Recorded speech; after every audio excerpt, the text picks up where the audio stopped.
Kita on schedule supaya kalau besok kalau kita reschedule ke hari lain itu mungkin banyak yang nggak bisa juga ya. Nah, saya nanya ternyata lebih prefer hari ini. Oke, nggak apa-apa. Oke, kita coba presentasi aja ya, langsung Ya, baik, Pak. yang terkait dengan ETF. Silahkan yang mau presentasi, Eh, karena ini kita pertemuan keberapa ya sekarang? 13 kayak Pak ya? 13 sepertinya, Pak. 13. 13 ya, berarti sisa Ya. berapa lagi? Kalau asumsinya 15, 16 UAS berarti dua kali lagi ya? Iya, kurang lebih. Iya, Pak. 2 kali lagi, Pak. Dua kali lagi ya. Oke, berarti hari Rabu sama hari Senin depan ya. Iya, Pak. Oke, sekarang presentasi silakan yang Saya Pak, saya izin ya Pak, presentasi pertama. oke, good ya. Oke, Pak. Silakan. Yang apa namanya? Kevin ya. Iya, Pak. Baik, Pak. Oke, silakan. Kita targetkan malam ini kurang lebih 5 atau 6 ya presenter ya. Jadi nanti berikutnya presenter berikutnya untuk tugas berikutnya ya. Oke, Baik, silakan Pak. aja. Yang mau habis Kevin siap-siap ya. Setelah itu siapa ya. Nah, harapannya semua bisa presentasi eh, sampai nanti pertemuan ke-15 ya semuanya ya. Tapi Ya, Pak. pastinya tugasnya beda-beda. Oke, waktunya jangan lama-lama ya. Mungkin maksimal 10 menit aja. Baik, Pak. Oke, silakan Kevin. Selamat malam Pak Pardomuan dan rekan-rekan semua. Saya Kevin Ravanio, izin mempresentasikan terkait Exchange Traded Fund ETF terkait reksadana indeks Premier ETF Index IDX 30 dengan kode XIID. Berikut materi presentasinya. eh, Profil dari manajer investasi. PT Indo Premier Investment Management adalah perusahaan efek yang merupakan hasil pemisahan kegiatan usaha manajer investasi dari PT Indo Premier Sekuritas. IPIM telah mendapat izin usaha sebagai manajer investasi berdasarkan surat keputusan Ketua Bapepam dan LK nomor Cap 01 garis miring BL garis miring 2011 tanggal 18 Januari 2011. IPIM melayani investor retail dan corporate termasuk namun tidak terbatas pada dana pensiun, asuransi, dan yayasan. Kemudian profil bank kustodian. Deutsche Bank AG Cabang Jakarta telah memiliki persetujuan sebagai kustodian di bidang pasar modal berdasarkan surat keputusan Ketua Badan Pengawas Pasar Modal nomor Cap 07 garis miring PM garis miring 1994 tanggal 19 Januari tahun 1994. Kemudian ya, berikut adalah mekanisme yaitu skema pembelian unit penyertaan. Jadi pada poin pertama, pemodal menyetorkan sejumlah dana kas kepada dealer partisipan sebagai pihak perantara resmi yang memiliki izin untuk melakukan transaksi pembelian unit penyertaan di pasar Premier. Kemudian poin kedua, dealer partisipan menyalurkan dana tersebut ke Bursa Efek Indonesia untuk melakukan pembelian saham-saham yang menjadi komponen portofolio produk investasi. Pada poin ketiga, Bursa Efek Indonesia menyerahkan saham-saham yang telah dibeli sesuai komposisi yang ditentukan. Kemudian pada poin keempat, saham-saham yang diperoleh dealer partisipan diserahkan kepada manajer investasi atau bank kustodian untuk dikelola sebagai aset dasar dari unit penyertaan. Pada poin kelima, manajer investasi atau bank kustodian menerbitkan unit penyertaan berdasarkan nilai kumpulan saham yang disetorkan, lalu mengembalikannya kepada dealer partisipan. Kemudian pada poin keenam, dealer partisipan menyerahkan unit penyertaan kepada pemodal sebagai bukti kepemilikan atas bagian proporsional dari portofolio aset yang dikelola. Nah, kemudian skema penjualan kembali unit penyertaan. Pada poin pertamanya, pemodal menjual kembali unit penyertaan yang dimilikinya kepada dealer partisipan sebagai langkah awal proses penjualan kembali. Kemudian pada poin kedua, Dealer partisipan kemudian menyerahkan unit penyertaan tersebut kepada manajer investasi atau bank kustodian. Pada poin ketiga, sebagai gantinya, manajer investasi atau bank kustodian menyerahkan kumpulan saham-saham yang menjadi underlying aset dari unit penyertaan tersebut kepada dealer partisipan. Pada poin keempat, dealer partisipan menjual saham-saham tersebut di Bursa Efek Indonesia untuk mendapatkan dana tunai. Pada poin kelima, Bursa Efek Indonesia mengembalikan hasil penjualan dalam bentuk kas kepada dealer partisipan. Kemudian pada poin terakhir, poin ke-6, dealer partisipan kemudian menyerahkan dana tunai tersebut kepada pemodal sebagai hasil dari penjualan kembali unit penyertaan. Berikut adalah tujuan dari investasinya. Premier ETF Index IDX 30 dengan kode XIID adalah reksadana yang diperdagangkan di Bursa Efek Indonesia. Produk ini bertujuan untuk memberikan imbal hasil yang sama seperti kinerja indeks IDX 30 yang diterbitkan oleh Bursa Efek Indonesia. Kebijakan investasinya, reksadana indeks Premier ETF Indeks IDX 30 akan melakukan investasi dengan komposisi portofolio investasi yaitu poin A minimum 80% dari nilai aktiva bersih pada efek bersifat ekuitas yang berasal dari kumpulan efek yang terdaftar pada indeks IDX 30 dan poin B-nya maksimum 20% dari nilai aktiva bersih pada instrumen pasar uang dalam negeri yang mempunyai jatuh tempo tidak lebih dari 1 tahun dan atau deposito sesuai dengan peraturan perundang-undangan yang berlaku di Indonesia. Nah, kemudian ada manfaat dari investasi ini, memegang unit penyertaan reksadana indeks Premier ETF indeks IDX 30 dengan kode XIID dapat memperoleh manfaat investasi sebagai berikut, yaitu dapat diperdagangkan di Bursa Efek Indonesia seperti saham. Poin keduanya, portofolio investasi yang transparan. Poin ketiga, biaya transaksi rendah. Poin keempat, pembagian hasil investasi. Poin kelima, efisiensi waktu dan diversifikasi investasi secara otomatis. Poin keenam, dilindungi secara hukum dan mendapat pengawasan berlapis. Poin ketujuhnya ada efisiensi pajak. Nah, berikut adalah kinerja dari ETF XIID, kinerja bulanan sejak 5 tahun terakhir. Grafik kinerja bulanan sejak 5 tahun terakhir menunjukkan volatilitas return yang cukup signifikan dengan pola fluktuasi yang bervariasi dari tahun ke tahun. Pada awal periode 2020, terlihat adanya penurunan tajam di atas minus 10% yang kemungkinan besar disebabkan oleh faktor eksternal berskala global, seperti ketidakpastian ekonomi atau krisis pasar. Namun setelah itu terjadi rebound kuat, dengan return bulanan sempat menembus kisaran 10-15%, menunjukkan adanya pemulihan pasar yang cepat. Memasuki tahun 2021 hingga 2022, volatilitas tetap tinggi, namun cenderung lebih moderat dibandingkan tahun 2020. Terlihat beberapa bulan dengan kinerja positif di atas 5%, diiringi oleh koreksi negatif yang tidak sedalam awal 2020. Hal ini mencerminkan pasar yang mulai stabil namun tetap dipengaruhi oleh faktor siklikal dan sentimen investor. Kemudian pada tahun 2023, pergerakan return relatif mendatar di sekitar 0%. Dengan fluktuasi yang lebih kecil, periode ini dapat diinterpretasikan sebagai fase konsolidasi di mana tidak terdapat guncangan besar maupun lonjakan signifikan pada pasar.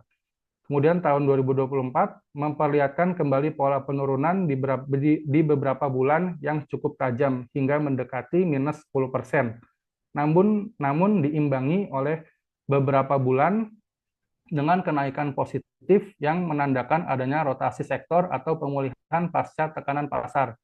Kemudian pada awal tahun 2025, kinerja kembali menunjukkan volatilitas tinggi dengan salah satu bulan mengalami penurunan ekstrim di bawah minus 10%, diikuti oleh lonjakan positif signifikan di bulan-bulan berikutnya.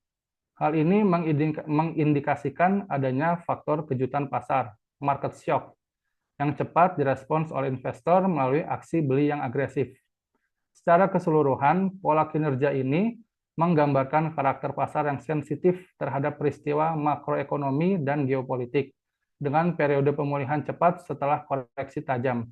Bagi investor, hal ini menunjukkan pentingnya strategi diversifikasi portofolio dan manajemen risiko yang adaptif terhadap dinamika pasar. Kemudian kesimpulannya, performa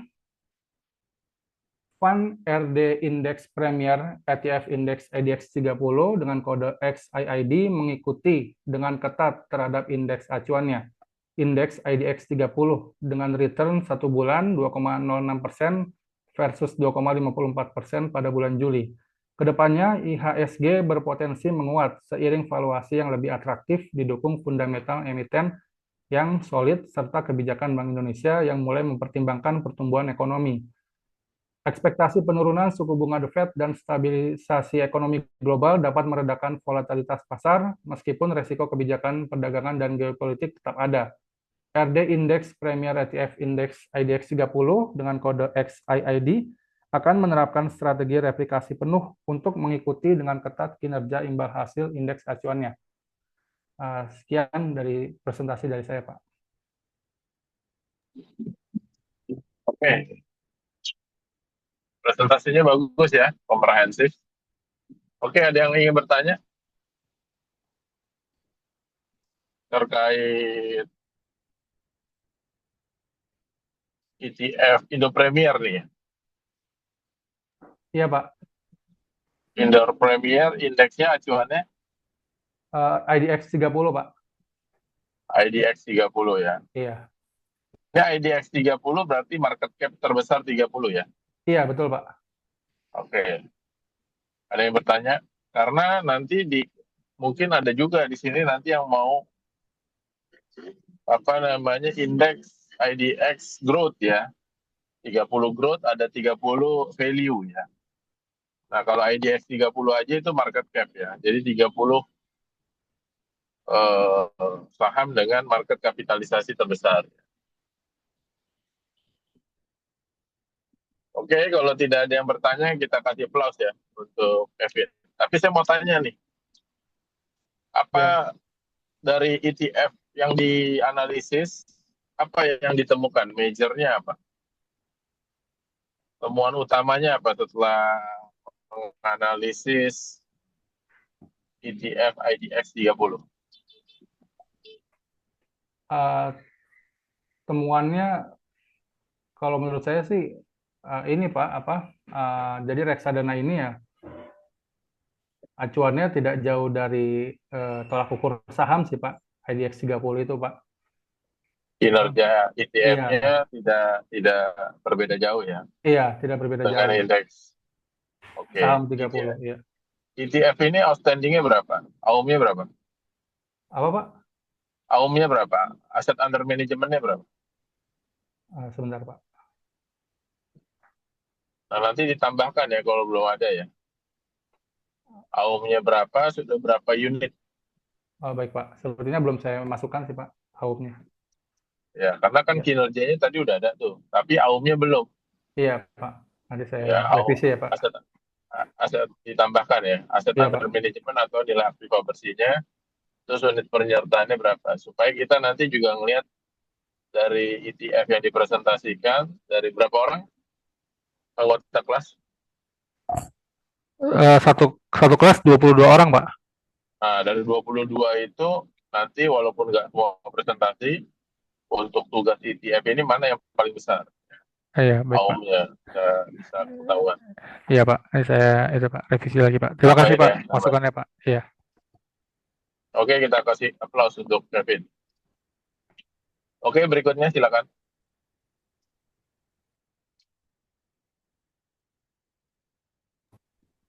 Terima kasih Pak Pardomon. Selamat malam Pak Pardomon dan Bapak Ibu semua. Izinkan saya di sini untuk Silakan ya. mempresentasikan mengenai ETF khususnya dengan XIIF. Saya dengan Sayuti dengan dosen Pak Pardomon Sihombing di mata kuliah Financial Market dan Investment Management. Apakah itu ETF? Exchange Traded Fund adalah reksadana yang berbentuk kontrak investasi kolektif yang unit penyertaannya diperdagangkan di bursa efek. Namun ETF pada dasarnya sama dengan reksadana biasa. Produk ini bisa diperdagangkan seperti saham-saham yang ada di bursa efek. Jadi ETF itu menggabungkan fleksibilitas daripada transaksi saham dan juga ditambah dengan unsur keuntungan dari reksadana. Nah, kelebihan ETF itu adalah pertama mudah dan fleksibel, terus kedua rendah biaya dan juga rendah risiko, terus cakupannya luas meliputi saham-saham unggulan yang seperti yang sudah disebarkan di prospektusnya. Lalu transparan karena informasinya dapat diakses kapan saja. Kita masuk ke XIIF. XIIF ini adalah Premier ETF Indonesia Finance. Tanggal peluncurannya di 19 November 2014, tanggal efektif di 7 November 2014, berdasarkan surat pernyataan efektif di S426-D04-2014. Jumlah unit yang ditawarkan pertama adalah 50 miliar unit. Ya betul, 50 miliar unit dengan nilai aktiva bersih sebesar 26 miliar 363 sekian rupiah. Lalu nilai aktiva bersih per unit adalah 449.117 rupiah. Bank kustodian adalah Deutsche Bank cabang Jakarta. Lalu kita masuk di penjualan unit minimum adalah di 100.000 unit seperti yang diajarkan oleh Pak Pardomuan. Lalu batas maksimum penjualan adalah 100% dari unit penyertaan. Nilai periode penilaian adalah berdasarkan harian. Lalu periode investasi yang dianjurkan adalah untuk jangka panjang, biaya manajer investasi maksimal 3% dan biaya bank kustodian 0,2%.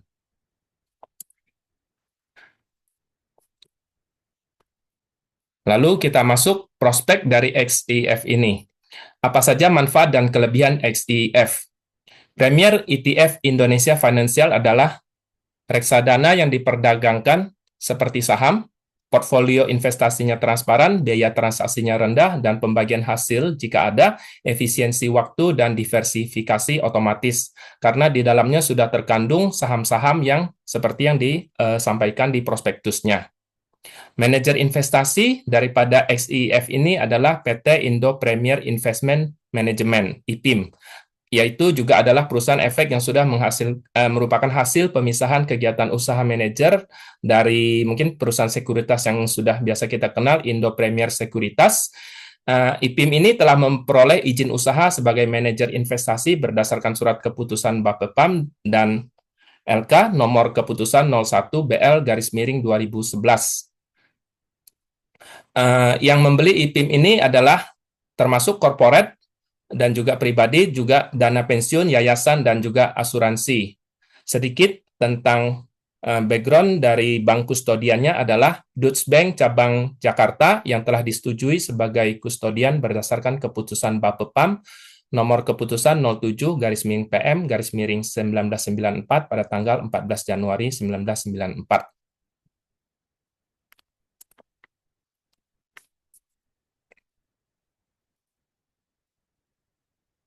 Oke, kebijakan dan tujuan dari XIF. XIF memiliki kebijakan investasi penempatan pada efek ekuitas saham, utang, dan instrumen pasar dengan alokasi sebagai berikut.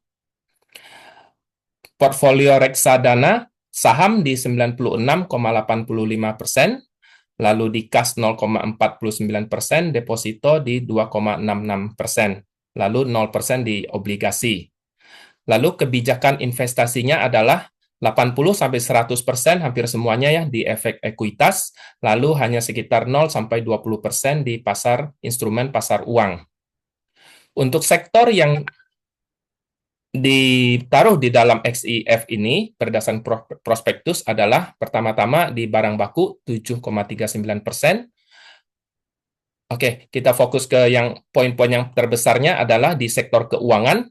Sesuai dengan prospektusnya ada di bidang finansial sebesar 52,08%, lalu di infrastruktur 12,88%, dan yang nomor 3 adalah di sektor energi sebesar 93,1%.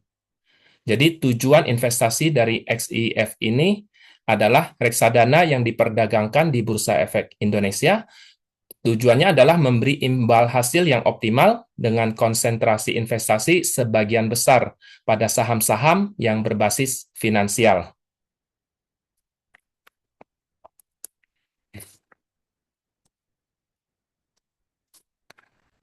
Oke, jika kita perhatikan performance sejak diluncurkan pada tahun 2014, garis biru menunjukkan performance dari XEF ini, Premier ETF Indonesia Financial, sedangkan garis hijau menunjukkan indeks harga saham gabungan. Pada awal peluncurannya, jika kita anggap bersama-sama mulai dari 0%, kita lihat ada beberapa kali melonjak sekitar 1 tahun setelah peluncuran, ini mencapai return 20%, namun hingga tahun 2016 ada terjadi penurunan di bawah 0%, artinya jika kita investasi pada 2014 dan kita jual kembali di titik rendah, kita akan mengalami kerugian.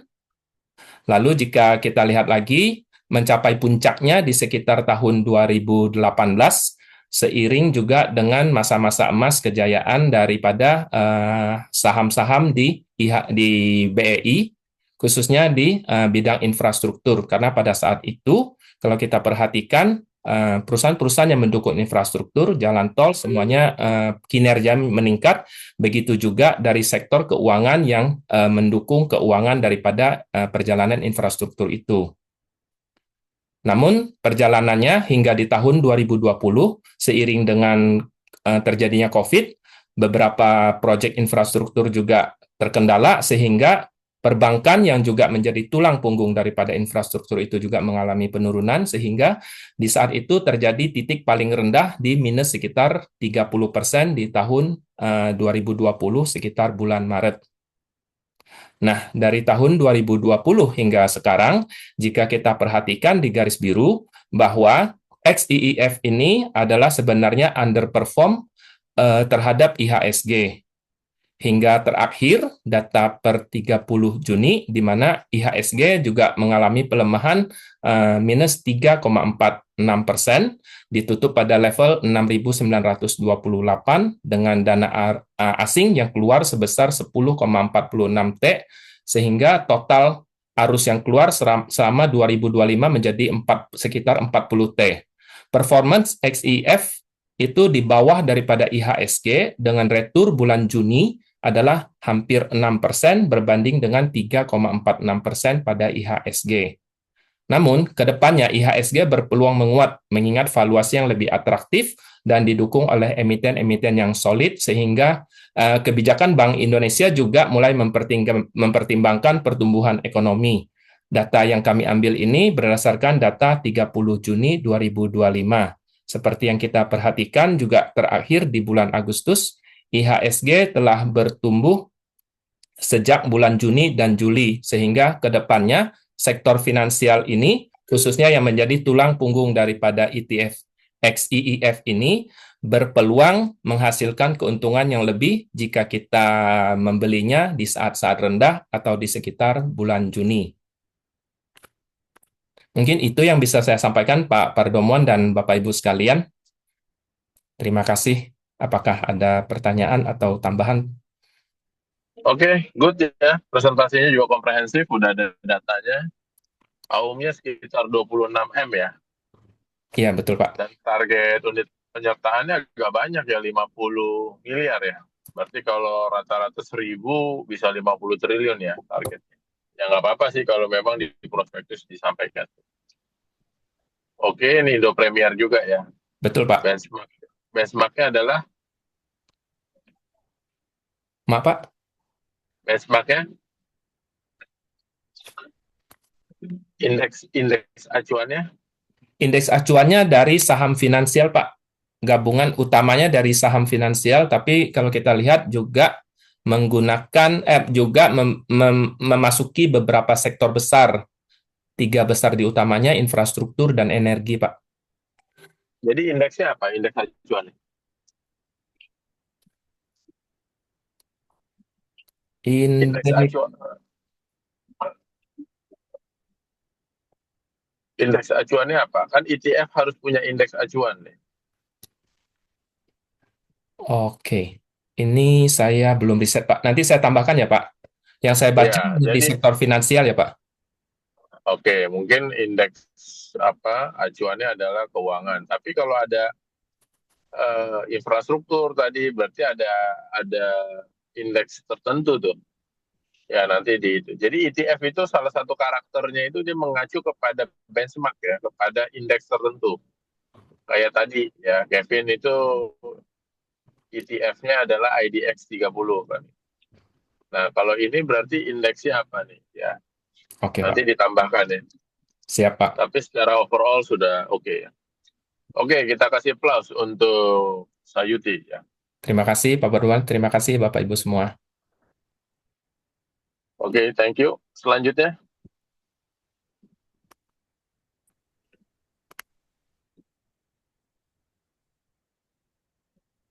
Oke, terima kasih Pak. Izin, ya silakan.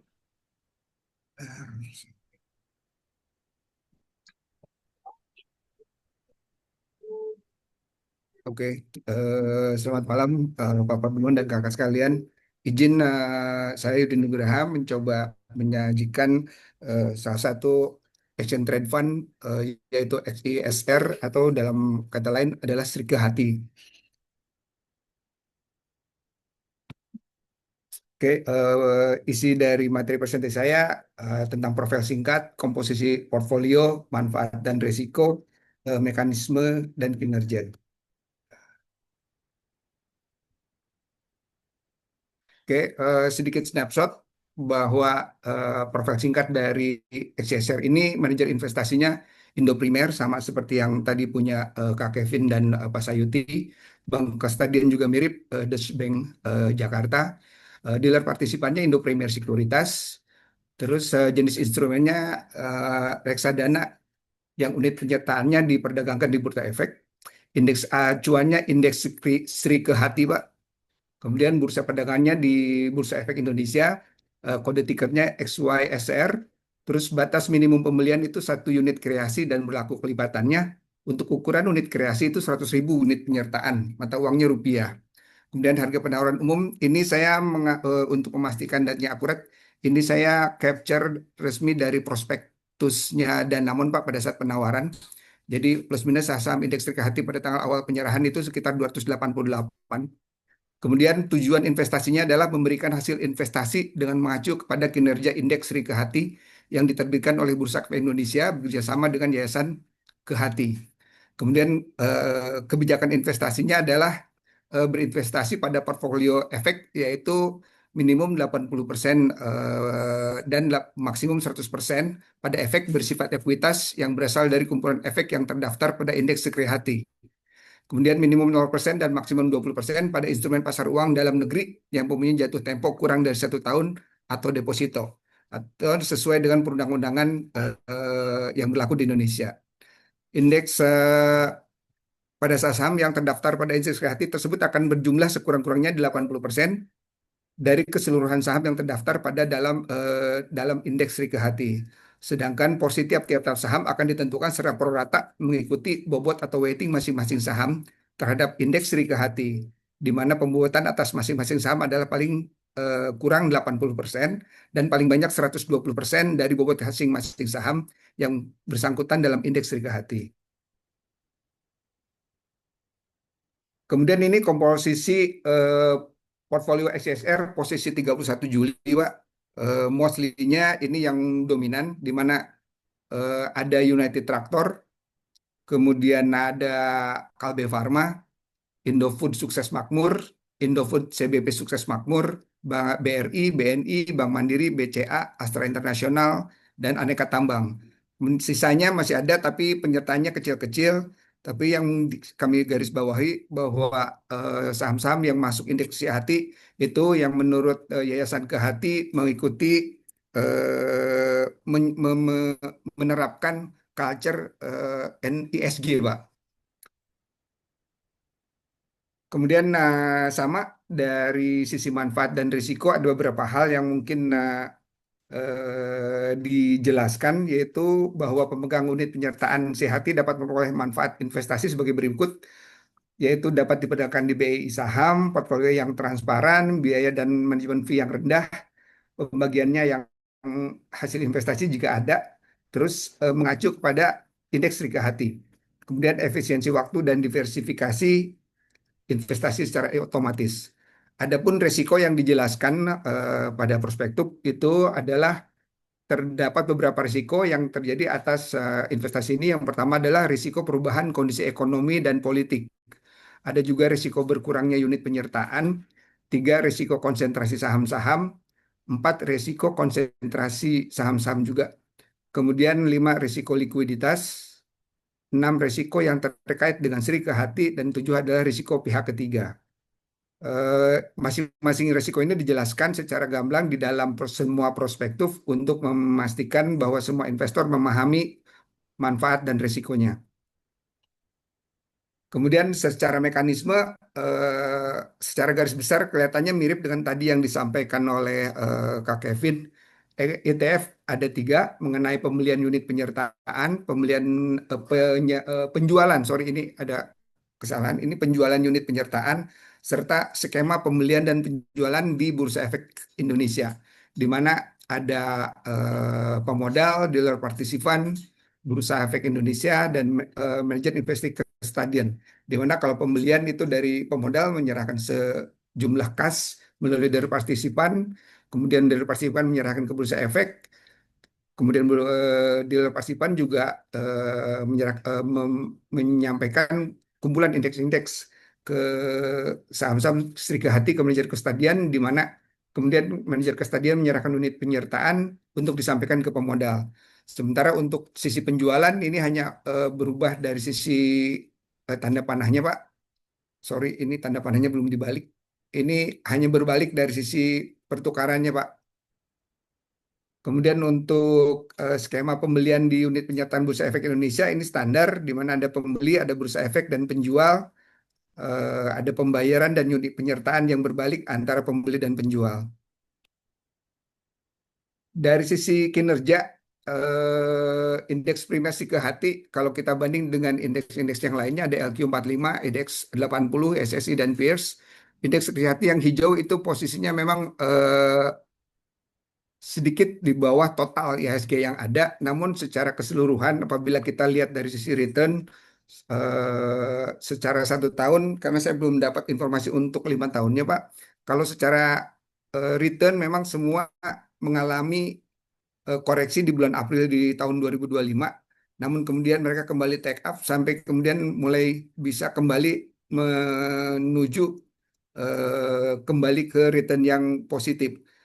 Sampai saat ini return 1 tahunnya di sisi indeks sekuritas ini memang masih agak kurang menggembirakan. Walaupun kalau kita lihat dari sisi NAB, NAB-nya itu total di Agustus itu mencapai ke 450. Untuk dari sisi AUM, seperti yang tadi Bapak sampaikan bahwa indeks premium sekuritas hati sampai posisi Juli 2025 adalah sekitar 1,25 triliun, Pak. Ini data ini kami ambil dari web resmi Pasar Dana yang tersedia hingga pertengahan Agustus 2025. Kesimpulan dari indeks sekuritas ini adalah SSR ETF berbasis indeks sekuritas berfokus pada saham-saham unggulan ESG atau Environment, Social and Governance Indonesia. Kinerja SSR cenderung mengikuti pergerakan indeks Sri ke hati dan selama beberapa tahun terakhir hasil imbalnya stabil, namun ada periode koreksi sejalan dengan pasar saham Indonesia. Data terakhir menunjukkan SSR dalam 1 tahun sedikit negatif, yang masih wajar meningkat fluktuasi pasar saham di Indonesia di 2024 dan 2005. Sejak peluncuran, SSR tetap memberikan pertumbuhan nilai jangka panjang yang sehat dengan volatilitas relatif lebih rendah dan dibandingkan saham-saham individu. Kemudian AUM yang besar lebih dari 1,2 triliun menunjukkan kepercayaan investor institusi maupun retail kepada SSR. Secara keseluruhan, SSR merupakan alternatif investasi indeks yang liquid dan transparan untuk mendapatkan exposure pada saham-saham yang mengedepankan faktor ESG sekaligus memberikan diversifikasi dan efisiensi biaya bagi investor jangka panjang dan menengah. Demikian Pak, presentasi dari saya. Terima kasih. Mohon koreksinya. Oke, very good ya, bagus. Ini sistematikanya juga komprehensif ya. Mungkin ini ETF yang gede ya, 1 triliun ya, karena memang investor cenderung sekarang ke sustainability ya, dan Betul, ini Pak. menjadi salah satu instrumen atau acuan investasi ya terkait sustainability. Jadi Ini bisa rising fund sekitar 1 triliun, jadi gede banget. Iya, Pak. Mungkin sampai saat ini dari objek presentasi ETF ini mungkin yang paling besar ya. Nanti kita lihat perkembangannya ya. Baik, Pak. Terima kasih, Oke, Pak. very good ya, Yudi ya, bagus. Kita kasih plus untuk Yudi ya. Terima kasih, Pak. Oke, baik. Berikutnya, silakan. Kasih Pak, izin share Pak.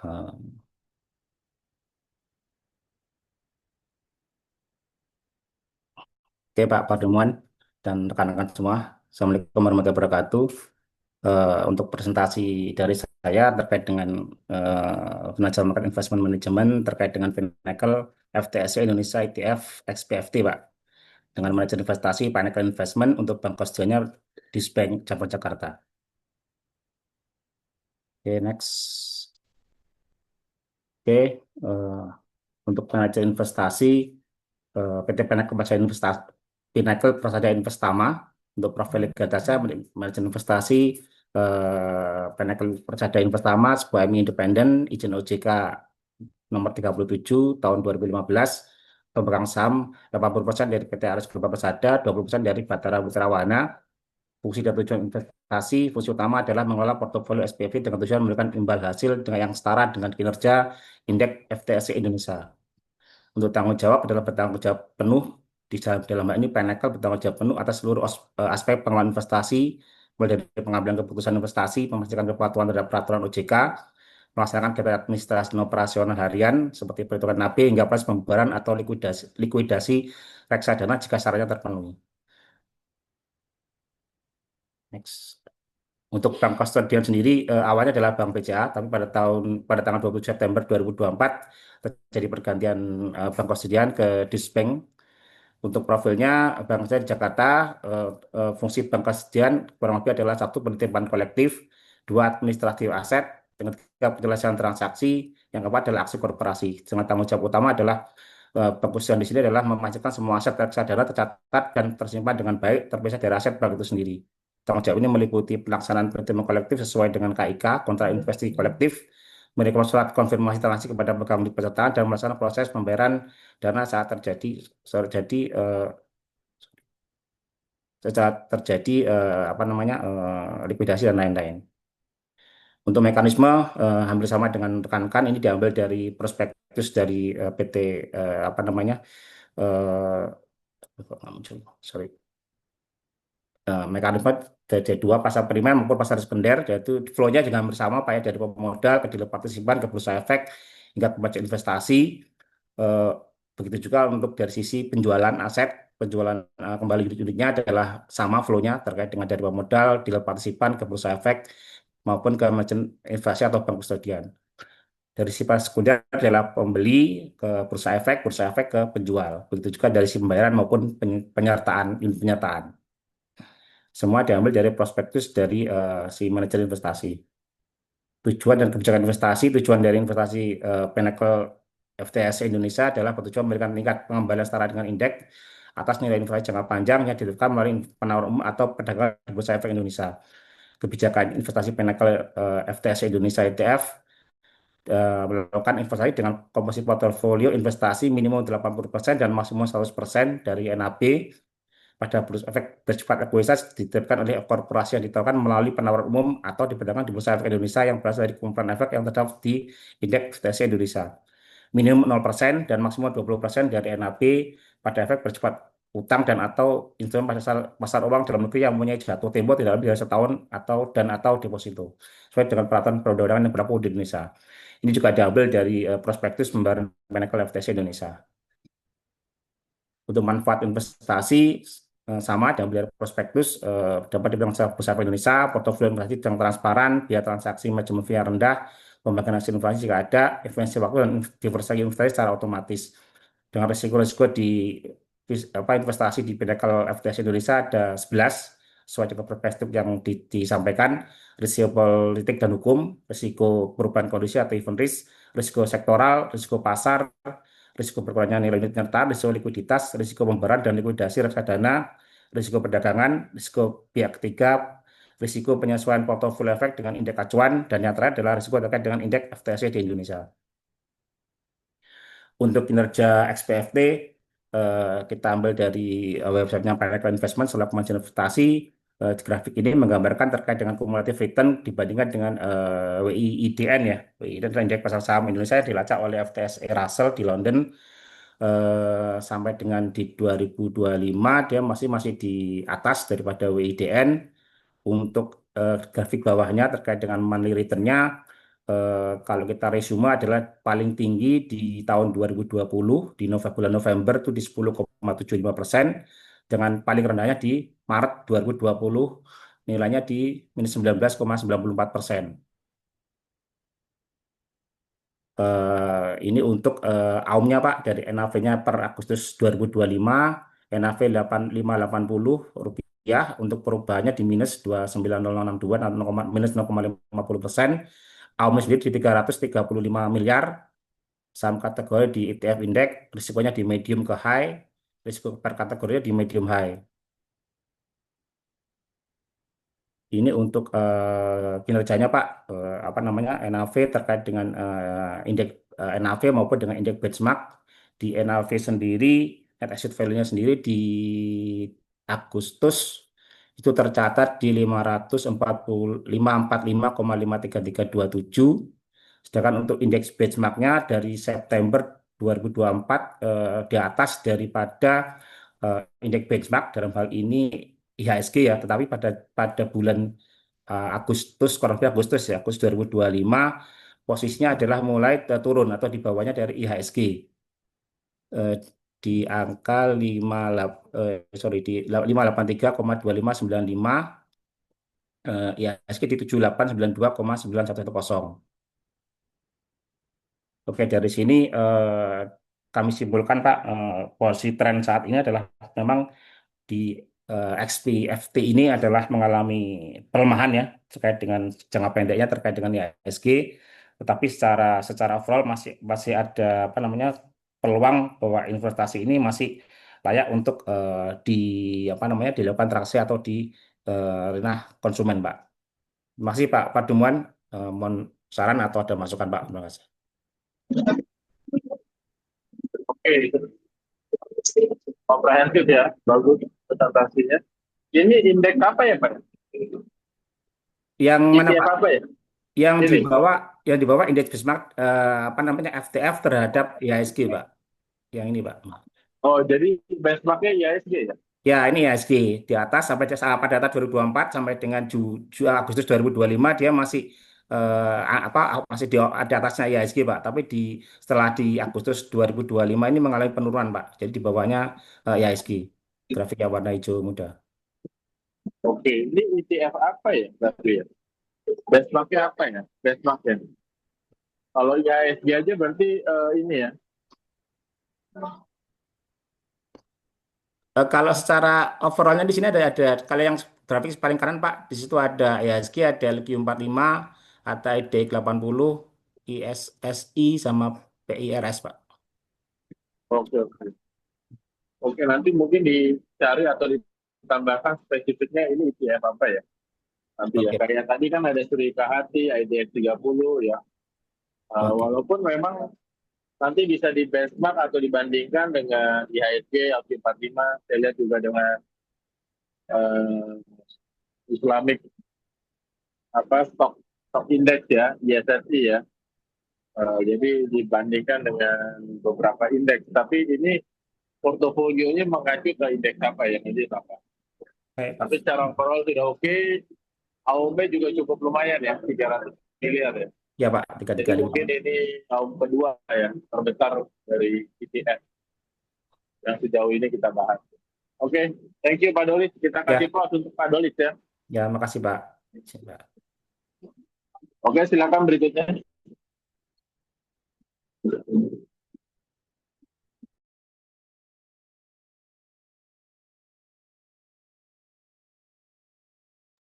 Baik, Bapak, selamat malam. Perkenalkan, saya Mutia. Bentar, Pak. Malam ini saya ingin mempresentasikan mengenai reksadana indeks BNP Paribas IDX Growth 30 ETF dengan kode XBIG. Oke, sekilas mengenai profil manajer investasi, BNP Paribas adalah perusahaan manajemen investasi terkemuka di Indonesia yang telah mengelola portofolio klien di Indonesia sejak tahun 92.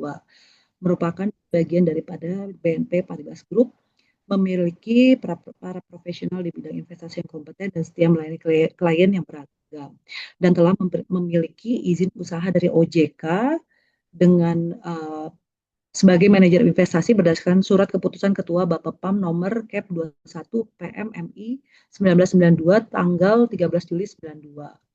Memiliki total dana kelolaan sebesar 30,13 triliun per Juli 2025. Untuk AUM-nya sendiri per Juli 2025 adalah sebesar 363.844 miliar 161.410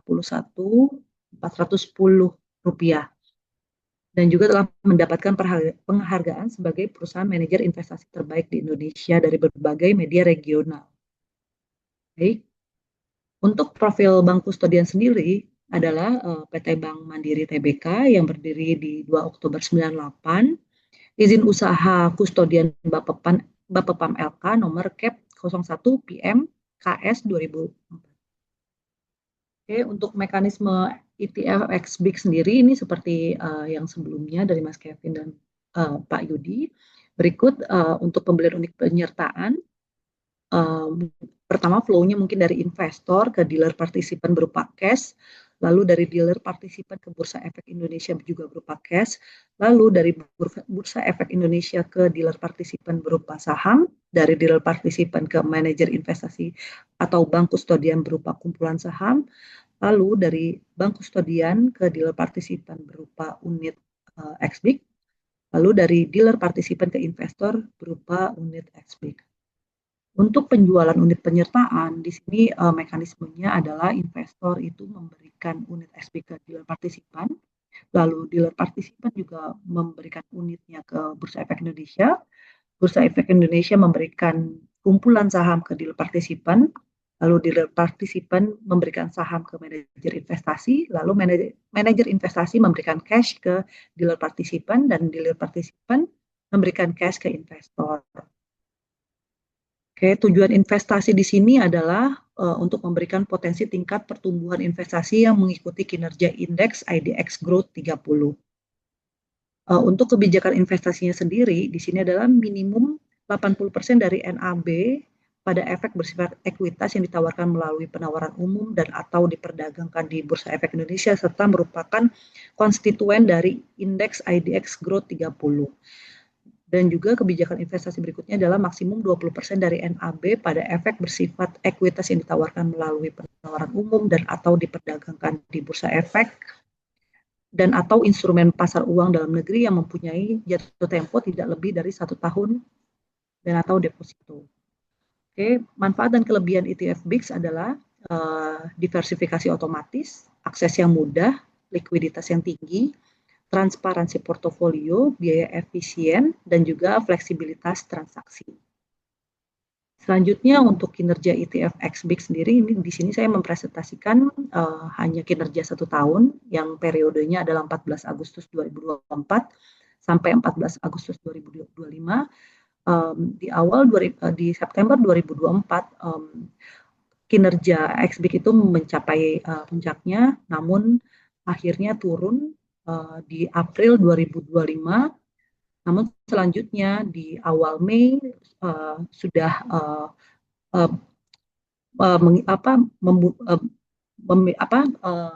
terdapat pemulihan yang bertahap, dan akhirnya di Agustus 2025 mendekati level awal periode. Oke, kesimpulan dari presentasi saya adalah performa reksadana indeks BNP Paribas IDX Growth 30 ETF atau XBIG mencerminkan pergerakan indeks acuannya dengan volatilitas yang cukup signifikan dalam setahun terakhir.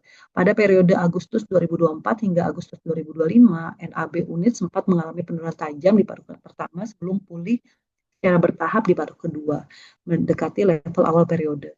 Kedepan kinerja XBIG berpotensi terdorong oleh valuasi saham yang lebih atraktif, fundamental emiten solid, serta kebijakan moneter Bank Indonesia yang mendukung pertumbuhan ekonomi. Ekspektasi penurunan suku bunga global dan stabilisasi ekonomi dunia dapat meredam volatilitas pasar. Meskipun risiko dari faktor geopolitik dan kebijakan perdagangan tetap perlu diwaspadai. XBIC akan tetap menggunakan strategi meniru seluruh isi indeks untuk mengikuti secara ketat kinerja IDX Growth 30. Demikian Bapak, mohon koreksinya. Terima kasih.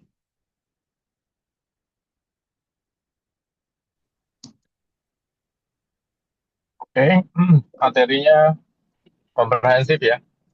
Ini IDX 30 growth ya. Ya Pak, Portofolionya mengacu IDX growth. Jadi saham-saham yang menurut Bursa Efek Indonesia ini adalah saham 30 saham yang pertumbuhannya paling besar ya.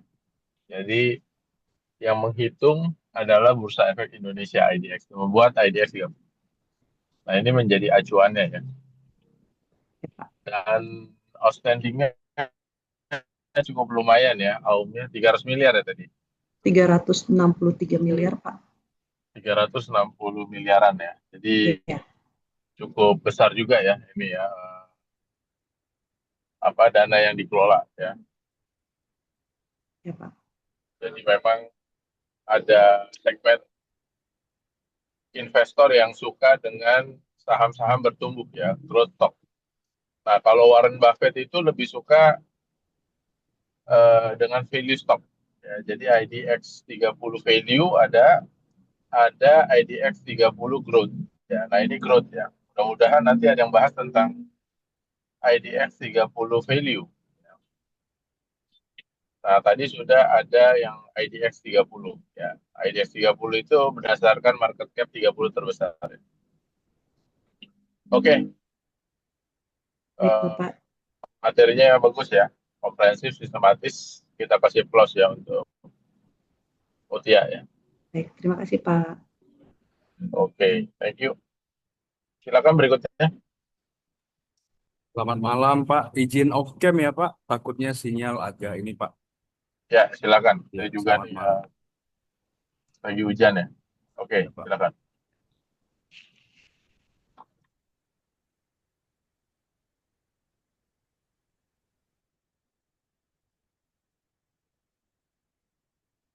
Baik Bapak Ibu sekalian, sudah kelihatan ya share screen-nya. Saya langsung saja, ini terkait ETF-nya ini saya ambil ETF SM Infra 18 atau SIXI. Di sini saya akan mulai membahas bahwa manajer investasi atau fund manager di sini posisinya bertugas untuk mengelola dana yang dihimpun melalui penerbitan ETF dan memastikan strategi investasi berjalan sesuai target. Ya, jadi seperti yang dibahas tadi, ini mengikuti indeks tertentu. Nah, reksadana Premier ETF SM Infra 18 atau SIXI ini dikelola oleh manajer investasi. Mungkin sama seperti yang sebelumnya tadi juga, PT Indo Premier Investment Management atau IPIM. Diluncurkan dikelola oleh IPIM, di mana reksadananya berbentuk kontrak investasi kolektif atau KIK yang unit penyertaannya diperdagangkan di Bursa Efek Indonesia. Sumber indeksnya ini mengacu pada kinerja indeks SM Infra 18 yang dikeluarkan oleh Bursa Efek Indonesia bersama PT Sarana Multi Infrastruktur. Nah, di sini terlihat juga bahwa kode tickernya itu SIXI, indeks acuannya indeks SM Infra 18, bank kustodiannya sama juga dengan sebelumnya, ini ada Dus Bank AG cabang Jakarta, dealer partisipannya Indo Premier Securities. Tujuan dari ETF ini memberikan imbal hasil investasi yang setara dengan indeks SM Infra 18 dengan kebijakan investasi 80-100% pada instrumen saham pada indeks SM Infra 18, 0-20% pada instrumen pasar uang dan kas. Di sini juga bisa dilihat bahwa biaya manajer investasi itu maksimal 1% per tahun. Biaya bank kustodian itu maksimal 0,2% per tahun. Biaya transaksi menyesuaikan dengan biaya yang ditentukan oleh broker yang digunakan. Selanjutnya, di sini adalah mekanisme dari ETF itu sendiri, pertama untuk pembentukan ETF, manajer investasi membentuk portfolio awal sesuai bobot saham indeks SM Infra 18. Portfolio awal disebut creation unit. Bank custodian menyimpan aset dan mencatat kepemilikan. Untuk perdagangan di bursa, unit penyertaan ETF diperdagangkan di BEI seperti saham. Harga pasar dapat berbeda dari NAB atau per unit penyertaan. Kemudian ada creation and redemption. Dealer partisipan membuat atau menebus unit ETF langsung ke manajer investasi. Creation menyerahkan saham sesuai bobot indeks atau tunai. Redemption menukar unit ETF menjadi portfolio saham atau tunai. Selanjutnya untuk pengelolaan portfolio minimal 80% di saham SM Infra 18, maksimal 20% di pasar uang. Rebalancing mengikuti perubahan di indeks. Untuk distribusi keuntungan, dividen dari saham diinvestasikan kembali sehingga meningkatkan nilai aset bersih per unit penyertaan. Di sini juga bisa kita lihat konstituen saham yang terdaftar dalam indeks SM Infra 18. Di antaranya ada PD Adikarya, ada United Tractor, ada juga Wijaya Karya. Jadi total ada 18 emiten. Selanjutnya untuk mekanisme reksadana ETF diperdagangkan melalui dua pasar, yaitu pasar primer dan pasar sekunder. Pasar primer merupakan fasilitas atau media untuk bisa melakukan transaksi beli jual reksadana ETF dalam jumlah besar. Minimum transaksi beli jual sebesar 1 basket atau 1 unit kreasi atau setara dengan 1.000 lot. Di pasar sekunder merupakan fasilitas atau media untuk bisa melakukan transaksi beli jual reksadana ETF dalam jumlah kecil. Minimum transaksi beli jual sebesar 1 lot atau setara dengan 100 unit penyertaan. Selanjutnya untuk tujuan dan kebijakan investasi. Untuk tujuan investasi, ini memberikan hasil investasi yang mencerminkan kinerja indeks S&P Infra 18 yang diterbitkan oleh BEI bersama PT SMI. Yang kedua, memberikan pertumbuhan modal dalam jangka waktu menengah dan panjang melalui investasi di saham sektor infrastruktur dan pendukungnya. Yang ketiga, menjadikan instrumen diversifikasi yang efisien bagi investor yang ingin mendapatkan eksposur ke sektor infrastruktur. Untuk kebijakan investasi, 80% NAB diinvestasikan pada saham-saham yang termasuk dalam indeks SM Infra 18. Maksimum 20% NAB diinvestasikan pada instrumen pasar uang dalam negeri dengan jatuh tempo lebih kecil dari 1 tahun. Rebalancing dilakukan mengikuti perubahan komposisi indeks.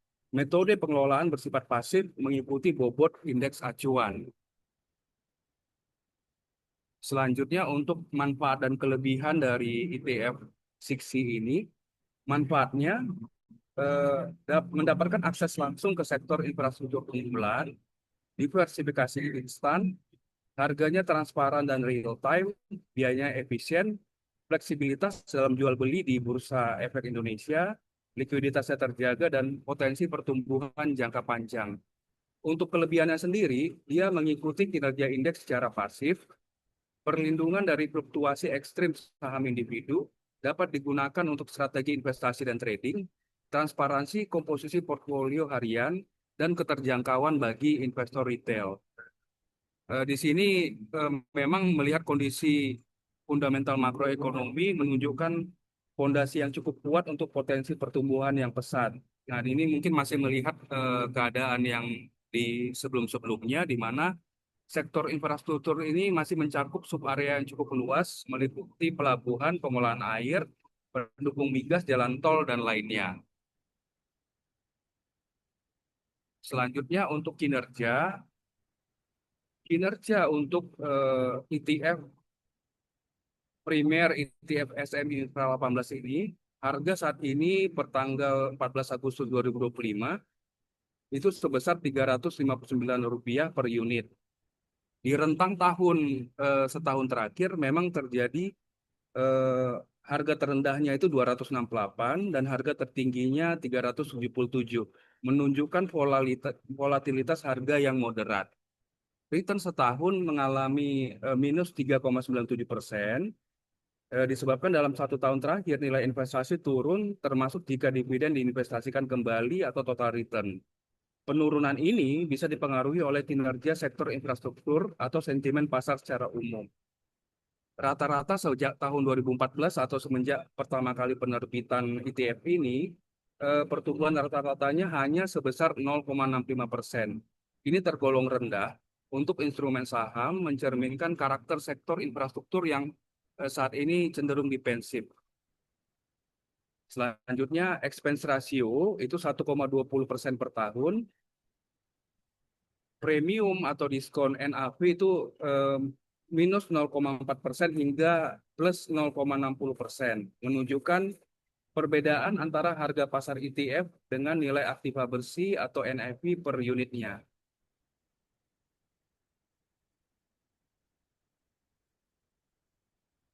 Terima kasih Pak, mungkin ada masukannya, mungkin saya belum melengkapi terkait AUM Pak. Jadi tadi saya sempat search juga untuk AUM dari ETF 60 ini sekitar 54 sampai 57 miliar Pak pertemuan. Oke, good ya. Materinya komprehensif, cuma tadi AUM ya ditambahkan. SM Pak. Infra ini tadi dikeluarkan oleh SMF ya. SMF Pak, SMF Ya, 18. SMF ini adalah subsidiary dari Kemenq, walaupun dibina oleh Kementerian BUMN, tapi di bawah langsung Kemenq ya. Dia mengeluarkan indeks. Nah, bisa juga nanti suatu saat Universitas Bakri juga bisa bikin. Kalau kita nanti ada ide atau pengen diseriuskan ya, bahwa Bakri University Index misalnya gitu ya. Nah, metodenya atau formulanya nanti bisa didiskusikan. Ya, jadi bursa bisa memberikan peluang juga bagi institusi-institusi yang mempunyai kriteria dalam pemilihan sahamnya. Dan itu bisa menjadi acuan nanti untuk membuat portofolio ataupun membuat ETF. Nah, ini yang mengeluarkan adalah SMF. SMF ini lembaga pembiayaan ya, lembaga pembiayaan untuk infrastruktur dan perumahan. Infrastruktur dan perumahan. Jadi dia mengeluarkan indeks ini yang bisa dijadikan acuan. Nah, AUM-nya baru 50 ya. FI-nya siapa ini? Iya Pak, Manajer investasinya? Indo Primer Pak, sama Pak. Oh, Indo, Rata-rata sama Indo. Kalau tadi sebelumnya Pinnacle ya. Pinnacle, iya. Oke, nanti ditambahkan aja data AUM-nya ya. Siap Pak. Dan juga unit penyertaannya sudah berapa ya? Oke, secara overall oke ya.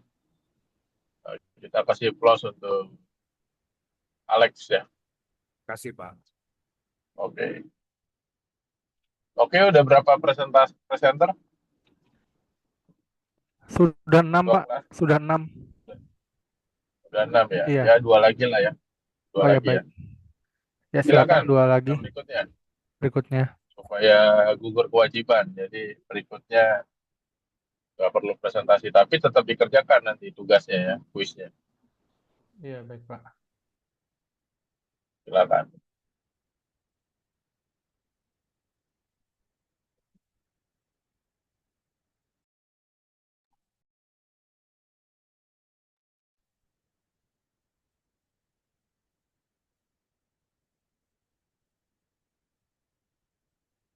Ya, selamat malam Pak Pardemuan, selamat malam Bapak Ibu semua. Hari ini saya akan mempresentasikan mengenai reksadana Majoris Government Bonds ETF Indonesia atau biasa kita sebut kode emitennya XMGB.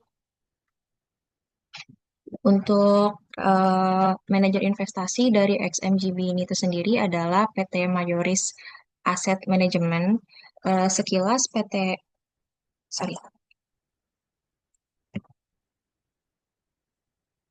Sekilas untuk Majoris Asset Management ini merupakan manajer investasi yang sudah terdaftar di OJK berdasarkan surat keputusan CAP 60 garis miring D04 garis miring 2015 pada tanggal 27 Oktober 2015 Dan terakhir pada Juli 2025, dana yang dikelolanya itu sebesar 2,4 triliun.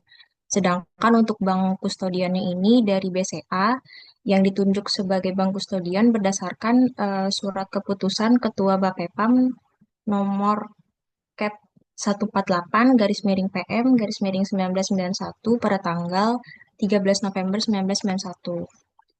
Untuk tujuan investasinya itu sendiri memberikan tingkat pertumbuhan yang optimal atas nilai investasi pada surat berharga negara Republik Indonesia dan atau surat berharga syariah negara Republik Indonesia. Dan kebijakan investasinya ini berupa SBN dan atau SBSN yang diperdagangkan di Indonesia dengan komposisi 80 sampai dengan 100%. Untuk instrumen pasar uang dan atau deposito sebesar 0 sampai 20%. Ini merupakan profil singkat dari ETF XMGB-nya. Jenis reksadananya itu reksadana indeks yang unit penyertaannya diperdagangkan di Bursa Efek, tanggal efektifnya 31 Mei 2023, surat pernyataannya S1502 garis miring PM02 garis miring 2023, tanggal emisinya 14 Juni 2023 dengan mata uang rupiah, dan NAV-nya itu Rp1.105 serta dana kelolaannya 124,47 miliar. Harga penawaran umumnya sebesar 1.000 per unit penyertaan.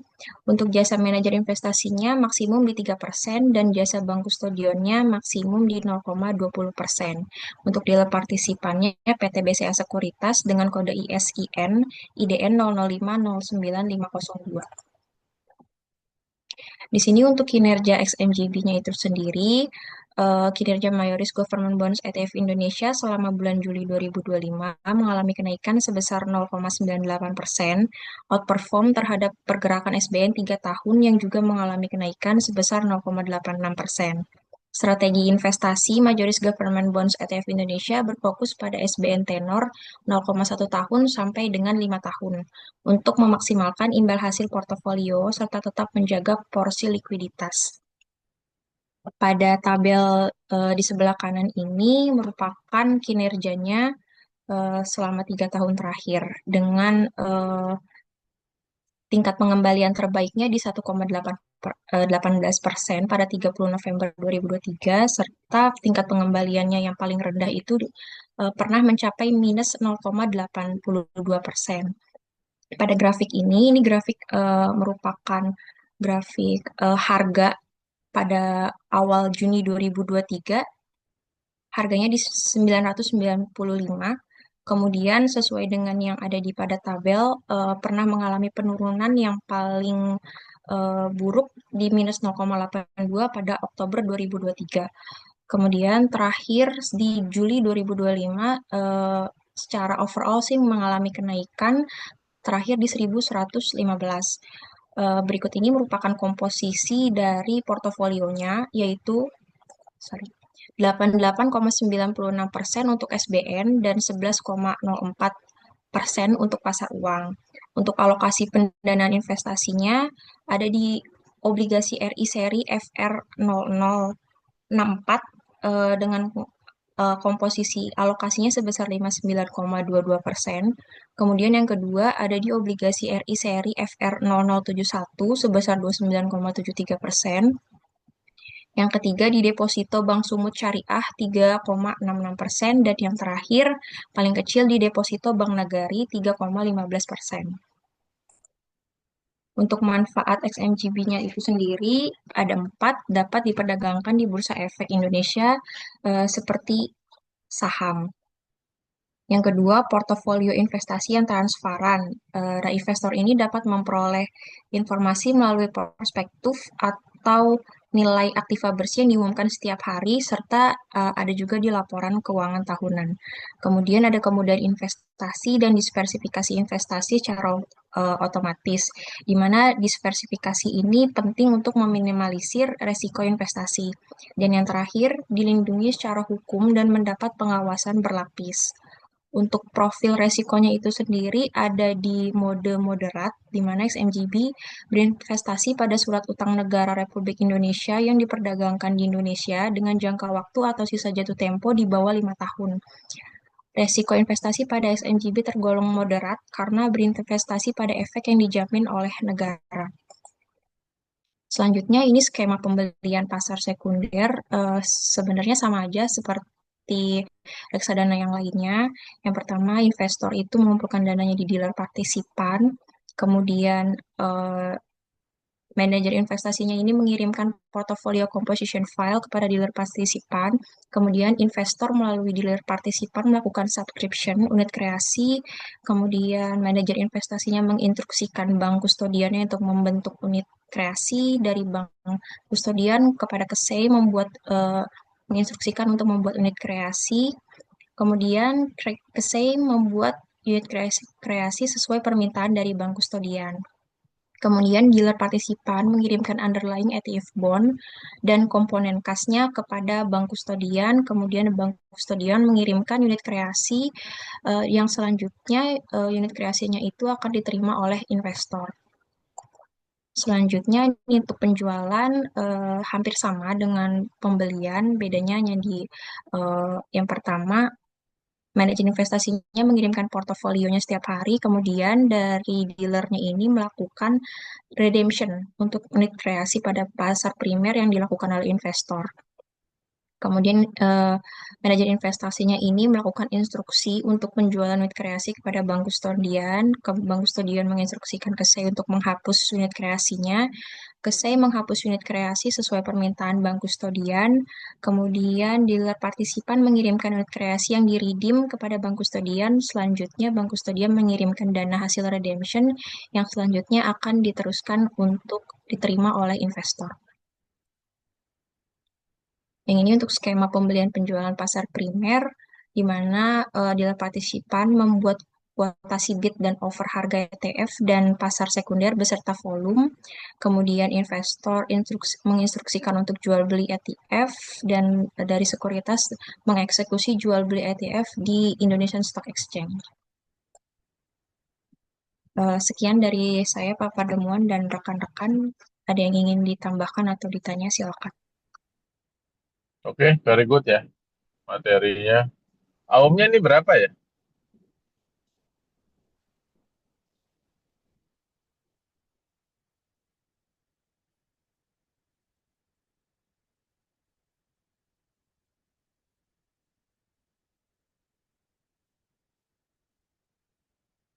Berapa ya aumnya?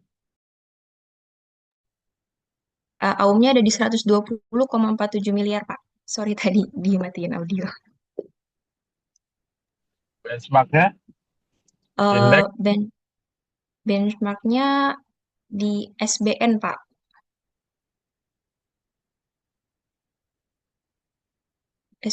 Surat berharga negara dengan tenor 0,1 tahun sampai dengan 5 tahun. Indeks apa? Indeks di bursa, HSBC Index, atau PHEI? Indeks yang jadi acuan? Saya belum riset sampai situ sih, Pak. Nanti saya tambahkan, Pak.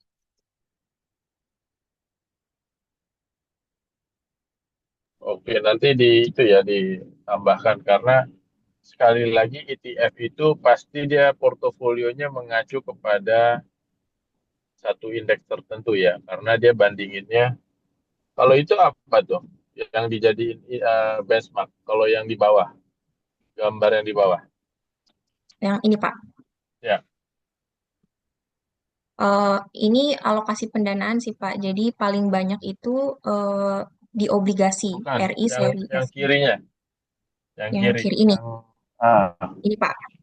ya Kalau yang ini pergerakan harganya, Pak, dari Juni 2023 sampai Juli 2025. ya pergerakan XMGB sama dengan apa indeks apa? Kan itu ada dua dua garis tuh. Apa dengan apa?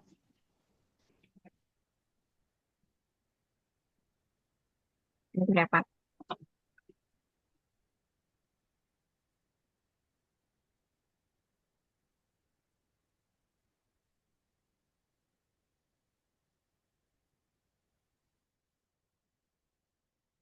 Oh, kalau yang atas ini Pak, yang warnanya agak lebih muda, itu Pajoris Government Bonds ETF Indonesia atau XMGB-nya. Kalau yang warnanya agak tua ini SBN 3 tahun Pak, dibandingkan dengan SBN 3 tahun. Oke. Oke, nanti dicek lagi ya. Ya, Baik Pak. bisa aja sih benchmarknya SBN, tapi portofolionya dia biasanya mengacu kepada indeks tertentu ya, ETF. Nanti Oke, Pak. dicek, ditambahkan ya. Oke, sistematikanya oke, komprehensif, cuman itu ya, indeks acuannya aja nanti apa namanya, dilihat lagi. Ini mengacu indeks apa ya? Apakah Government Bond Index, ya kan, atau HSBC Index, PHI Index. Nah, itu biasanya indeks yang ada di bursa ya, yang biasanya menjadi acuan ya, untuk obligasi negara ya. Baik Pak. Oke. Oke, kita kasih plus ya untuk Terima kasih Pak. Maggie ya. Oke. Ya, Pak. Oke, berikutnya. Baik, Pak, saya izin share. Ya, silakan.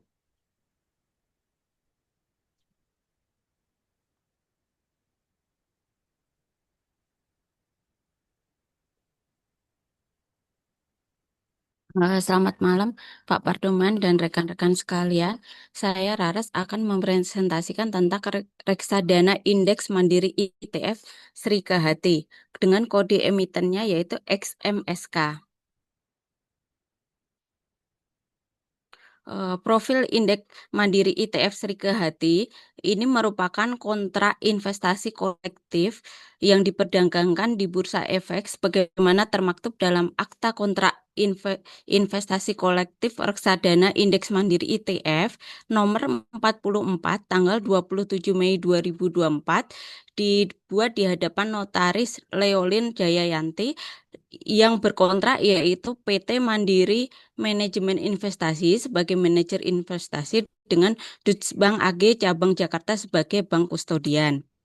Indeks Sri Kahati merupakan indeks dengan harga saham yang berisi 25 saham emiten yang tercatat di Bursa Efek Indonesia yang disusun dan dikelola oleh Yayasan Keanekaragaman Hayati Indonesia atau KEHATI yang bekerja sama dengan Bursa Efek Indonesia. Sedangkan Sri sendiri kependekan dari Sustainable Responsible Investment. Sri Kahati merupakan satu-satunya referensi bagi prinsip investasi yang menitik beratkan pada isu lingkungan, sosial, dan tata kelola perusahaan atau yang sering kita sebut ESG pada pasar modal di Indonesia. Kemudian nomor surat pernyataan efektif reksadana ini adalah S-654-PM02 tahun 2024. Kemudian NAV yaitu Rp366,73 per unit, sedangkan AUM sendiri 58,24 miliar. Kemudian minimum investasi awal yaitu 1 unit kreasi pada pasar primer atau 1 lot pada pasar sekunder. Jumlah unit yang ditawarkan minimum 10 juta UP, tidak lebih kecil dari jumlah yang setara dengan 10 miliar sampai dengan jumlah maksimal 15 miliar unit penyertaan. Imbal jasa manajer investasi maksimal 1%, sedangkan imbal jasa bank kustodian maksimal 0,1%. Sedangkan 25 saham emiten yang disebutkan tadi untuk indeks Sri Kahati yaitu yang pertama adalah PT Astra Agro Lestari, PT Aneka Tambang, PT Astra Otopat, BCA, BNI, BRI, BTN, Bank Mandiri, PT Dharma Polimetal, PT Dharma Satya Nusantara, PT Elang Mahkota Teknologi, PT Indofood CBP, PT Vale Indonesia, PT Indofood Sukses Makmur, PT Indosemen Tunggal Prakarsa, PT Japa Comfort Indonesia, Jasa Marga, Kalbe Farma, Siloam, PT Semen Indonesia, PT Sawit Sumbermas, PT Timah, PT Telkom Indonesia, PT Unilever, dan PT Wijaya Karya. daftar-daftar ini bisa berubah tergantung dari pertimbangan terbaik dari manajer investasi. Kemudian untuk bank kustodian, saham XMSK ini menggunakan Deutsche Bank AG Cabang Jakarta yang telah memiliki persetujuan sebagai kustodian di bidang pasar modal berdasarkan surat keputusan Ketua Badan Pengawas Pasar Modal tanggal 19 Januari 1994. Kemudian dari manajer investasi sendiri yaitu PT Mandiri Manajemen Investasi. PT Mandiri Manajemen Investasi ini merupakan salah satu dari anak perusahaan dari PT Mandiri Sekuritas, di mana PT Mandiri Sekuritas merupakan anak perusahaan dari Bank Mandiri. PT Mandiri Manajemen Investasi merupakan salah satu manajer investasi lokal terbesar di Indonesia dengan total dana kelolaan sebesar 43,41 triliun per Juni 2025. Kemudian mekanisme ETF ini sama seperti rekan-rekan sebelumnya. Jadi untuk ETF Indeks Mandiri Srikehati itu bisa dibeli melalui dealer partisipan dan yang kedua melalui Bursa Efek Indonesia. Untuk skema pembelian unit penyertaan melalui dealer partisipan, yang pertama adalah pemodal memberikan atau membeli dengan kas atau tunai ke dealer partisipan, kemudian dealer partisipan akan memberikan uang kas atau tunai ke Bursa Efek, yang kemudian Bursa Efek akan memberikan saham ke dealer partisipan akan memberikan kumpulan saham-saham tersebut ke manajer investasi atau bank kustodian. Kemudian dari manajer investasi atau bank kustodian akan memberikan unit penyertaan ke dealer partisipan, yang kemudian dealer partisipan akan memberikan unit penyertaan ke pemodal. Untuk skema penjualan kembali unit penyertaan melalui dealer partisipan, ini mirip dengan skema pembelian unit partisipan, hanya skemanya dibalik saja. Kemudian untuk unit penyertaan reksadana ini yang ditawarkan melalui manajer investasi dan diambil oleh dealer partisipan, itu ada minimal pembelian atau penjualan kembali, di mana sebesar satu satuan kreasi atau sebanyak 100.000 unit penyertaan. Kemudian maksimum penjualan kembali melalui dealer partisipan atau sponsor itu juga paling banyak 10% dari total unit penyertaan yang beredar pada hari penjualan kembali unit penyertaan tersebut. Kemudian skema pembelian maupun penjualan unit penyertaan melalui mekanisme perdagangan di Bursa Efek Indonesia. Yang pertama, pembeli melakukan pembayaran ke Bursa Efek Indonesia, kemudian Bursa Efek Indonesia memberikan pembayaran ke penjual. Dari penjual memberikan unit penyertaan ke Bursa Efek Indonesia, di mana Bursa Efek Indonesia akan memberikan unit penyertaan ke pembeli. Kemudian tujuan dan kebijakan investasi emiten XMSK, yang pertama tujuannya adalah memberikan hasil investasi yang setara dengan kinerja indeks Srikehati yang diterbitkan oleh Bursa Efek Indonesia bekerjasama dengan Yayasan Kehati. Kemudian dari kebijakan investasi dilakukan dengan komposisi portofolio investasi yaitu minimal 80% dan maksimum seluruhnya dari nilai aktiva bersih pada efek bersifat ekuitas yang diperdagangkan di Bursa Efek Indonesia, dan minimum 0% dan maksimal 20% dari nilai aktiva bersih pada instrumen pasar uang dalam negeri yang mempunyai jatuh tempo tidak lebih dari 1 tahun dan atau deposito. Kemudian, investasi pada saham-saham yang terdaftar pada indeks Srikehati akan berjumlah sekurang-kurangnya 80% dari keseluruhan saham yang terdaftar dalam indeks Srikehati. Sedangkan porsi tiap-tiap saham akan ditentukan secara prorata mengikuti bobot masing-masing saham, di mana pembobotan atas masing-masing saham paling kurang 80% dan paling banyak 120% dari bobot masing-masing saham yang bersangkutan. Kemudian manfaat dan kelebihan ETF ini adalah yang pertama diversifikasi investasi. Yang kedua adalah pengelolaan investasi yang profesional, yang dimana akan dikelola dan dimonitor setiap hari oleh para manajer profesional yang berpengalaman. Kemudian pembayaran uang tunai kepada pemegang unit penyertaan dan tidak dikenakan pajak, termasuk pembayaran atas penjualan kembali unit penyertaan juga tidak dikenakan pajak. Kemudian yang keempat, pembebasan pekerjaan analisa investasi dan administrasi investasi dalam bidang pasar modal yang membutuhkan tenaga, pengetahuan investasi, dan waktu cukup banyak, serta berbagai pekerjaan administrasi dengan membeli unit penyertaan Serikahati, maka pemegang unit penyertaan tersebut bebas dari pekerjaan tersebut. Kemudian manfaat selanjutnya bagi pemegang unit penyertaan, yang pertama yaitu dapat diperdagangkan di Bursa Efek Indonesia seperti saham, kemudian portofolio investasi yang lebih transparan, biaya transaksi yang rendah, efisiensi waktu dan diversifikasi investasi secara otomatis, dan dilindungi secara hukum dan mendapat pengawasan yang berlapis. Kemudian indeks ini juga memberikan faktor risiko utama. Yang pertama yaitu perubahan kondisi ekonomi dan politik, di mana dengan adanya kondisi ekonomi dan politik yang berubah akan mempengaruhi perspektif pendapatan yang berdampak pula pada kinerja bank maupun surat berharga atau pihak di mana reksadana indeks mandiri ini akan melakukan investasi. Kemudian risiko kedua yaitu one prestasi. One prestasi ini terjadi dalam kondisi yang luar biasa atau force major, di mana penerbit surat berharga juga akan terkena one prestasi dalam memenuhi kewajibannya. Kemudian risiko yang ketiga yaitu likuiditas. Risiko ini dapat terjadi apabila terdapat penjualan kembali secara serentak oleh para pemodal. Kemudian berkurangnya nilai aktiva bersih setiap unit penyertaan. Risiko ini terjadi apabila terjadi penurunan nilai aktiva bersih setiap unit penyertaan yang disebabkan antara lain karena perubahan harga efek dalam portofolio. Kemudian risiko utama yang keempat yaitu pembubaran dan likuidasi. Risiko ini terjadi apabila manajer investasi akan melakukan pembubaran dan likuidasi sehingga ini akan memengaruhi hasil investasi reksadana ini. Kemudian risiko yang selanjutnya penyesuaian portofolio efek dengan nilai indeks acuan, yaitu adanya biaya-biaya yang dibebankan pada reksadana ini.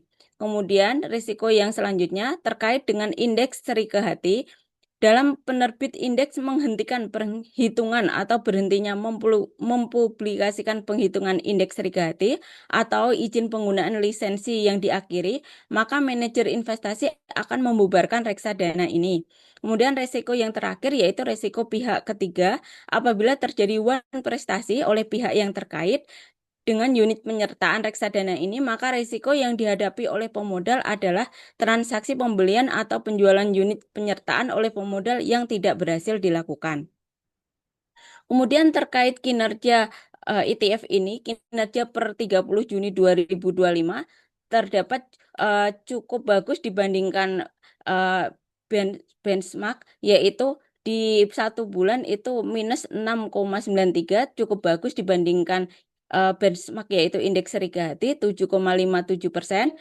Bulan ketiga juga lebih bagus, di mana XMSK itu 6,73 dan indeks benchmarknya 2,41.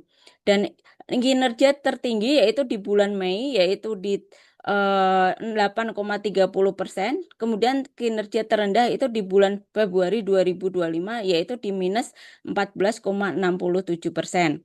Kemudian dari kinerja portofolio ini yang di bawah adalah paling kanan bulanan, yang sampingnya adalah resumnya. Jadi dari sini dapat dilihat bahwa indeks reksadana ini ETF XMSK itu mengalami penurunan cukup signifikan dari mulai bulan November dan mengalami penurunan yang cukup tajam di bulan Maret 2025. Akan tetapi mulai naik signifikan di bulan Juni 2025. Ya, hal ini menunjukkan bahwa saham ini akan mulai pemulihan. Kemudian pemilikan terbesar dari saham ini yaitu ada 9 saham, yaitu di paling besar itu di Astra Internasional yaitu di BCA paling besar yaitu 14,45%, kemudian kedua di BRI yaitu 14,03%, dan yang ketiga itu di Bank Mandiri yaitu 14,26%.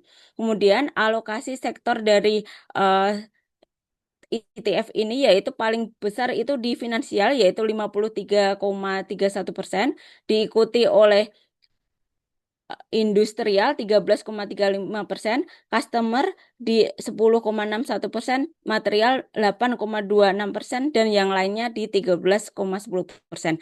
Dari kesimpulan dari kinerja ini adalah sepanjang tahun 2025 ETF XMSK ini mengalami penurunan, tetapi tetap menunjukkan pemulihan di kuartal kedua tahun 2025, yaitu di bulan Juni 2025. Artinya meskipun indeks ini masih negatif secara kumulatif, tetapi dengan adanya pemulihan ini memberikan sinyal potensi perbaikan bila tren positif akan terus naik. Untuk daftar pustaka ini kita ambil dari prospektus, terus IDF dan Bareksa. Terima kasih Pak Pangdumana dan teman-teman, mohon masukannya.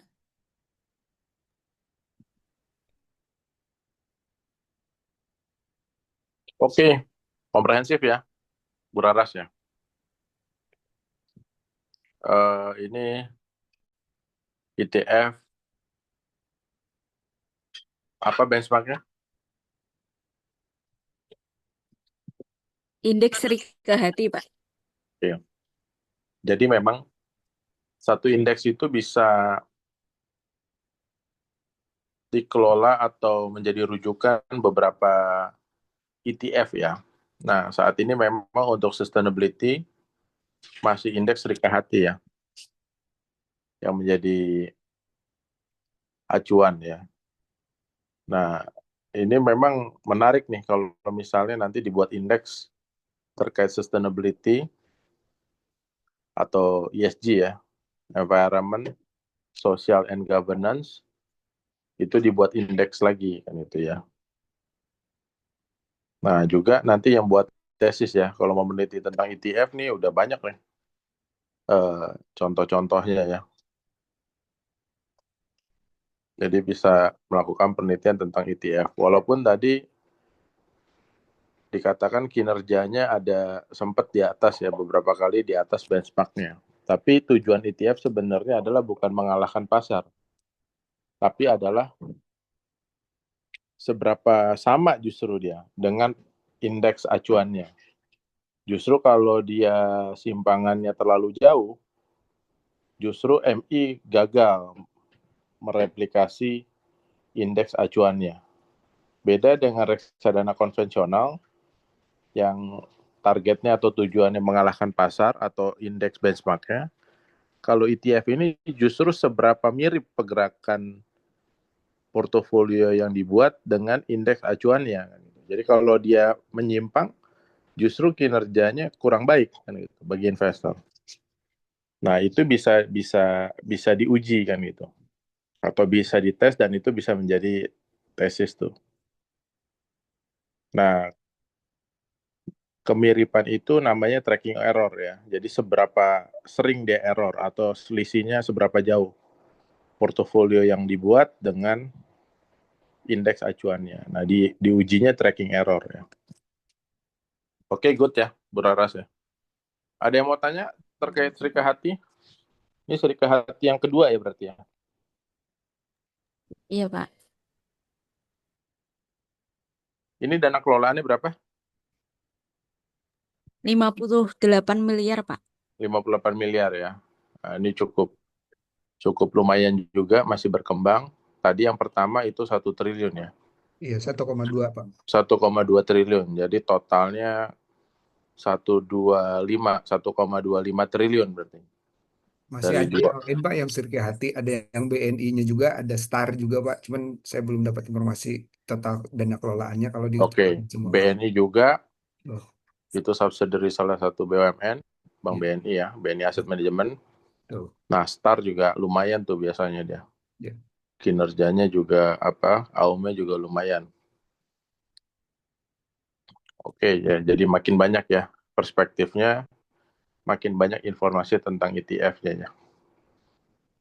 Oke, kita kasih plus untuk Bu Raras ya. Oke, mungkin satu lagi, silakan.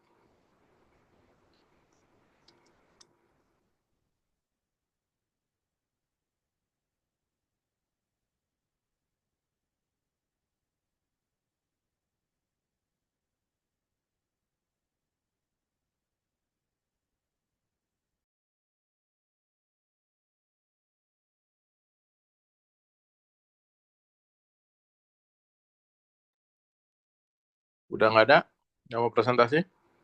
Ada Pak, ada Pak. Ada Pak, masih ada beberapa Pak. Oke, silakan. Izin Ayo, share Pak. teman-teman yang lain. Suara saya sudah masuk kah? Sudah terlihat Pak? Sudah, silakan slideshow ya. Ya. Silakan. Baik, selamat malam Pak Perdomuan dan teman-teman sekalian. Izin memaparkan terkait reksadana Premier ETF Indonesia State Owned Company atau XISC. Ringkasan produk. Ya, reksadana ini berbentuk kontrak investasi kolektif yang unit penyertaannya diperdagangkan di Bursa Efek Indonesia. Kemudian harga setiap unit penyertaan Premier ETF Indonesia State Owned Company berdasarkan harga pasar di Bursa Efek Indonesia. Untuk tanggal peluncurannya di 1 Oktober 2015, kemudian NAB totalnya di 660 miliar.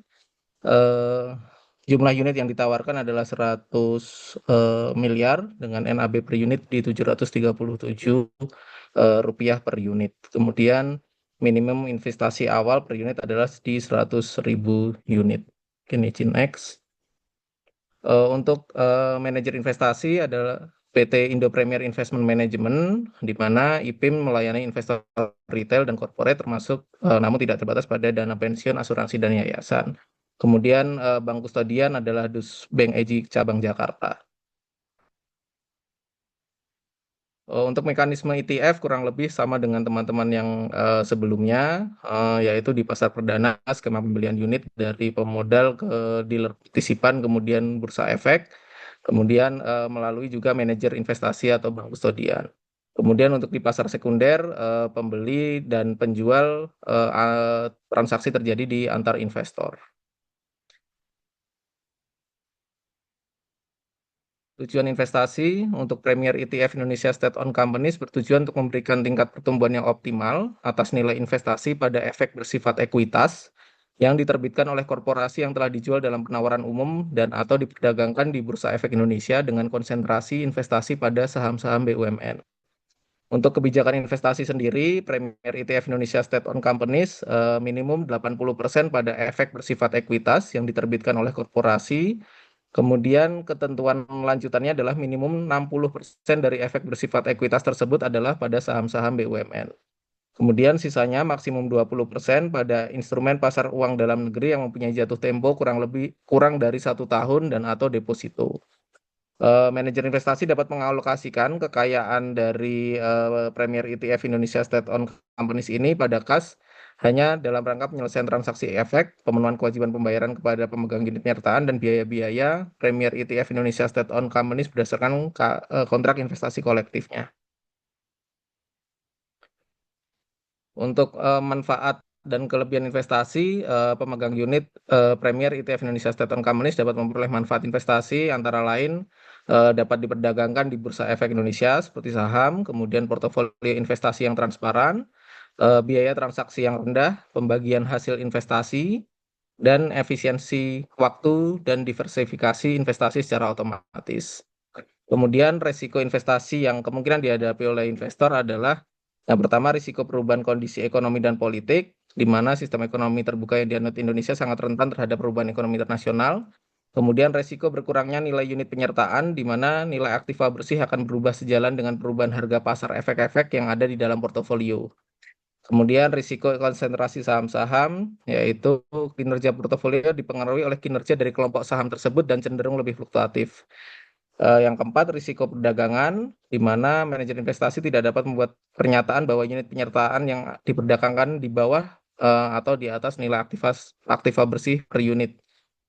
Eh, untuk nilai aktiva bersih per unit sendiri dipengaruhi oleh kekuatan permintaan dan penawaran di pasar sekunder.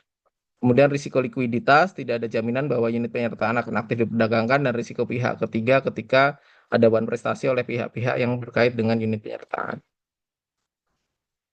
Untuk kinerja reksadana dari Premier ETF Indonesia State Owned Company sendiri, kalau dibandingkan dengan Jakarta Composite Index, sejak awal tahun ETF ini tumbuh 6,87%, lebih tinggi daripada Jakarta Composite Index di negatif 2,15%.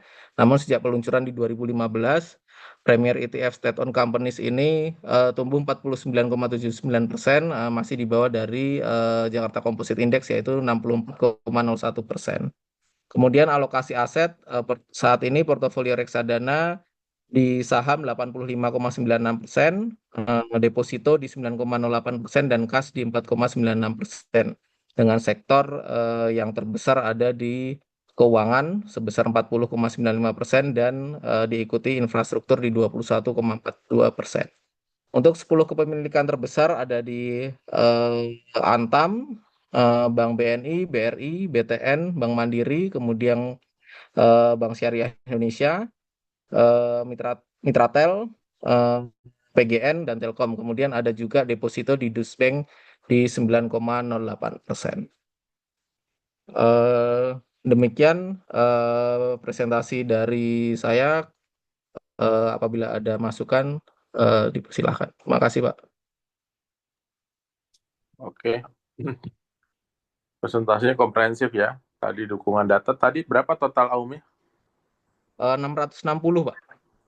660. Ini 660 bukannya miliar. tadi udah ada yang presentasi ya terkait Indo Premier LQ45 ya?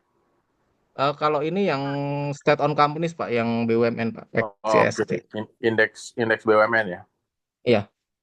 Oke, 600 miliar ya, peminatnya banyak juga ya. 600 miliar, hampir 1 triliun. Jadi ada segmen investor yang pengen berinvestasi, yang isi portofolionya adalah BUMN ya. Sahamnya ada berapa indeks BUMN sekarang?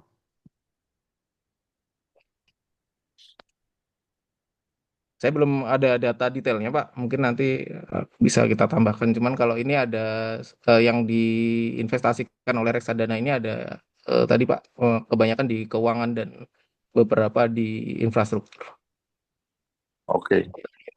Ya, kalau nggak salah itu BUMN ada 26 ya. Tapi nanti di 26. itu aja.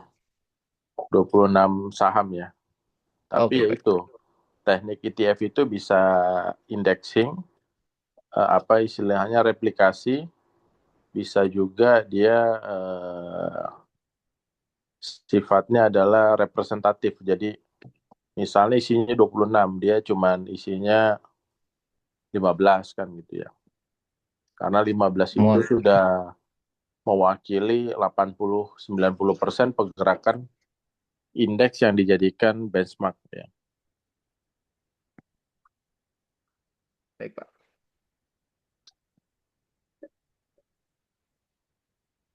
Oke. Kita kasih plus ya untuk Anin ya. Terima kasih, Pak. Oke, masih ada satu lagi? Baik, Pak. Izin share screen.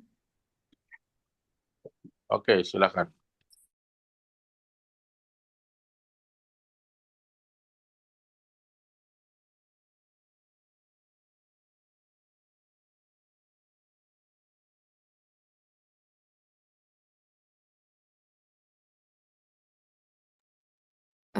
Baik, Pak. Selamat malam, Pak Pardomun dan Bapak Ibu sekalian. Malam ini saya akan menjelaskan terkait Mandiri Investasi LQ45 dengan kode XMLF.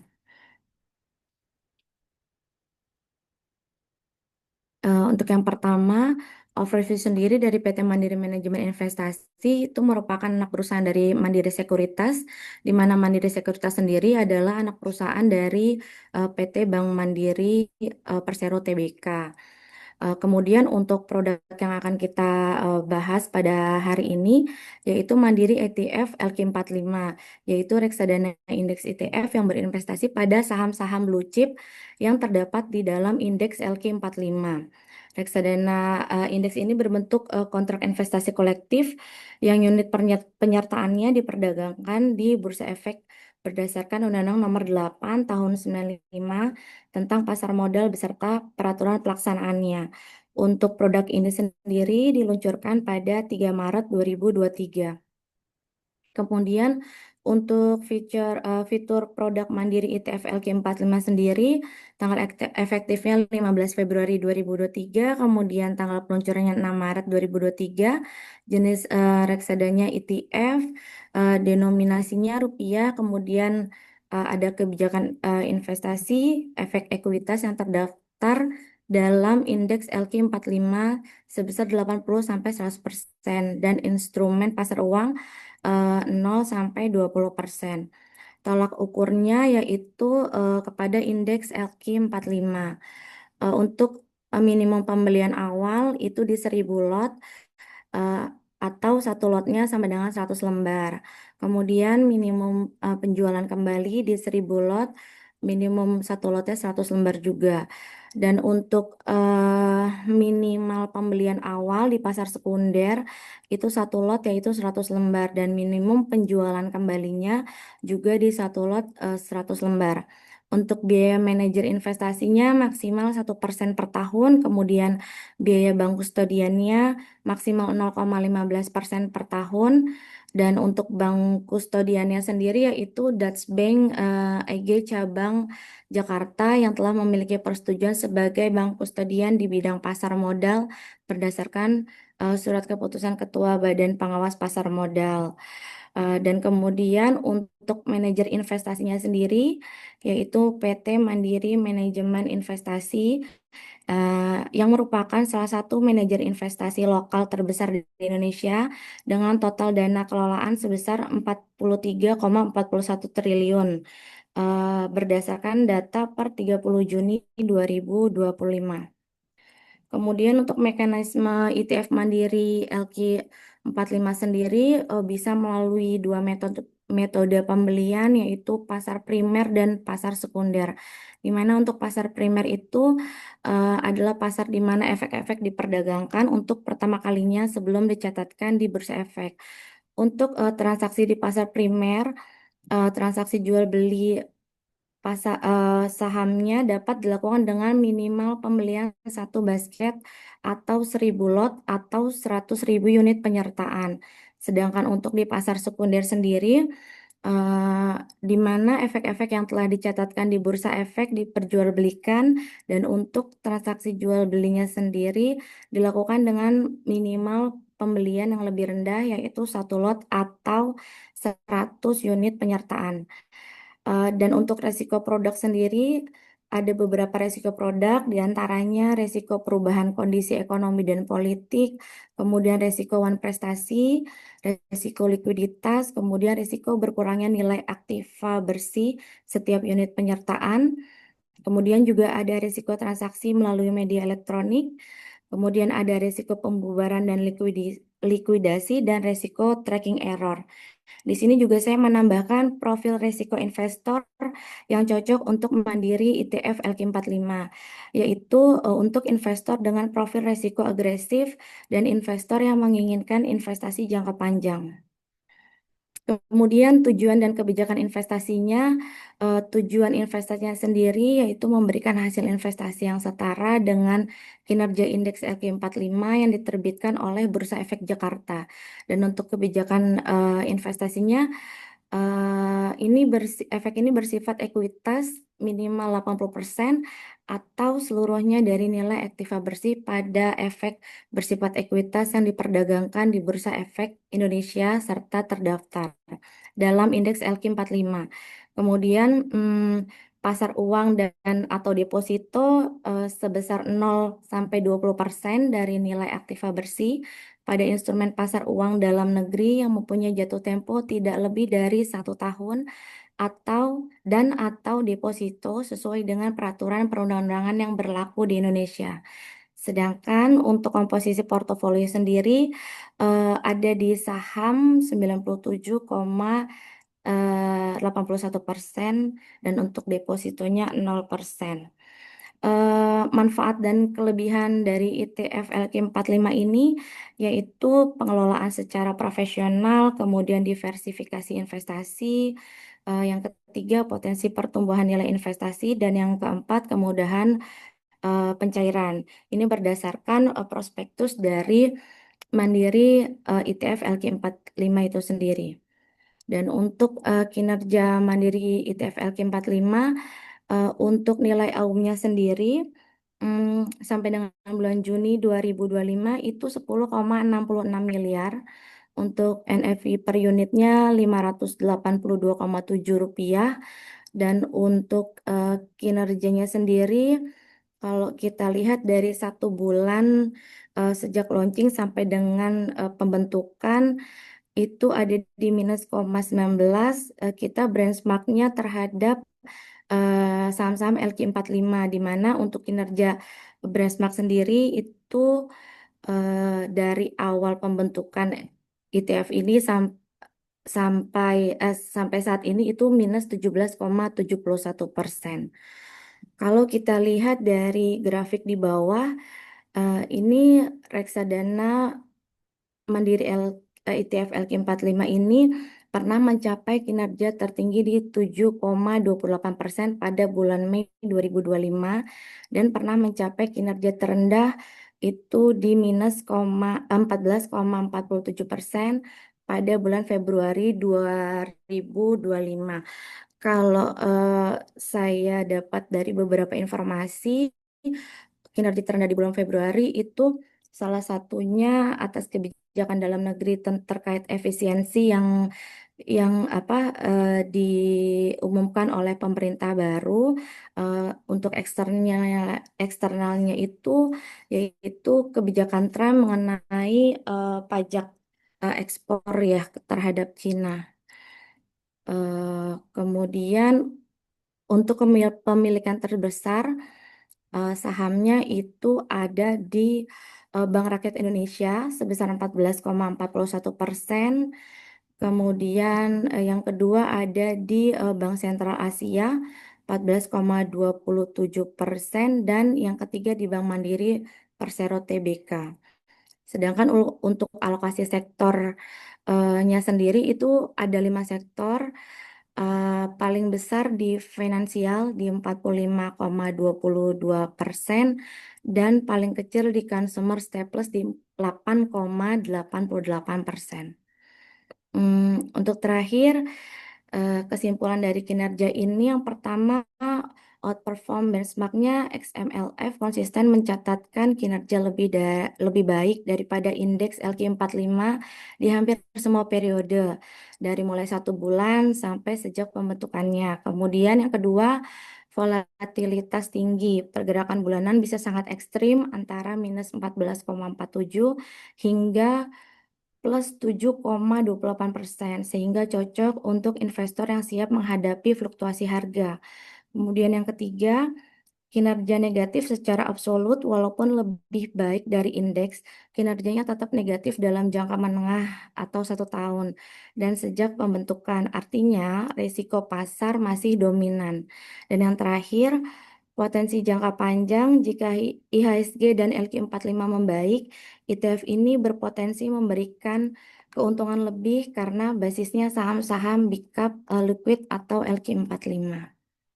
Demikian presentasi malam ini, mohon arahannya Pak. Terima kasih. Oke, ini datanya komprehensif juga ya, sistematika presentasinya. Baik, AUM-nya berapa ini? AUM-nya 10,66 miliar Pak. Oh, baru kali ya? Iya, karena dia baru 2023 ya peluncurannya. Oke, baru 10M ya? Iya, Jadi 10,66. bahkan kalau lihat dari benchmark-nya nih, beberapa saham di atas porsi di LQ45 ya? Iya. Kayak BCA bisa 14% ya? Iya, BCA-nya 14%, kemudian ada BRI yang paling tinggi juga 14%, Pak. sama yang ketiga itu Bank Mandiri. 3 terbesarnya Ya, itu. oke. Ini sama dengan Indo Premier ya, LQ45 juga. Memang LQ45 ini banyak yang menjadi portofolio ETF yang dijadikan rujukan ya, LQ45, karena memang investor itu banyak mengacu ke LQ45.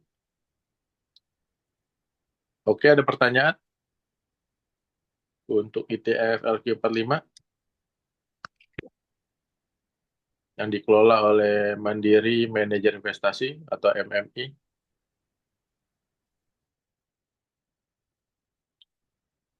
Oke, kalau tidak ada kita kasih applause ya untuk Sarah. Oke, sudah berapa presenter? Pak Ketua Kelas? 10, Pak. Sudah 10, Pak. Sudah 10. Udah 10. Udah Iya. cukup? Ya, cukup. Cukup ya. Iya, Pak. Mungkin Karena yang sisanya berikutnya kali, Pak ya. Pertemuan berikutnya. karena mau nonton bola ya, Kevin. Waduh. Udah kick off. Belum, Oke, Pak. udah lumayan lah ya. Kita dapat perspektif yang banyak tentang ETF ya. Iya, Pak. Jadi konsepnya kemarin mungkin masih ada yang sedikit bingung gitu ya. Nah, dengan 10 presentasi harusnya udah ngelotok ya tentang ETF ya. Oke, jadi ETF itu mengacu ke indeks tertentu, bisa saham, bisa obligasi, atau pendapatan tetap, istilah lainnya ya. Bisa juga indeks-indeks yang dibuat oleh lembaga-lembaga tertentu ya, bukan hanya bursa, tapi tadi juga oleh SMF ya. Indeks yang dibuat oleh SMF ataupun media ya, misalnya Kompas 100 misalnya, ataupun oleh MNC, ya, grup MNC Bisnis Indonesia nanti ya. Oke, nah karena ETF sudah selesai dibahas dan saya sudah terima ya sebagian besar dari yang kirim. Nah ini nanti yang mau direvisi silahkan revisi, nanti dikirim ke grup ya, ke grup supaya semuanya punya ya, punya tentang ETF. Jadi ada 22 ETF ya berarti ya. Nah jadi semuanya punya data tentang ETF ya. Jadi dikumpulin. Saya nggak tahu apa langsung ke grup silahkan atau dibanding. Saya rasa biar gampang langsung aja ke grup ya. Jadi tinggal di-download masing-masing, di-save ya. Ya, Oke, baik, Pak. ada pertanyaan lagi? Apa kuis hari ini apa ya, Pak? Hari ini nggak ada, besok aja kita bahas ya. Oh, Hari baik, Pak. Baik, Pak. untuk presentasi yang terakhir berarti hari Senin atau hari Rabu terakhir? Hari Rabu, Pak. Rabu lusa terakhir. Terakhir Rabu lusa. Iya, iya Rabu, Pak. Rabu. Kuliahnya terakhir Rabu. Oh, enggak, sorry. Kuliah terakhir Senin depan, Pak. Terakhir sepertinya. Sebelum UAS. Jadi kita hari ini itu dulu ya. Nggak usah ada kuis dulu ya. Oh, baik, Pak.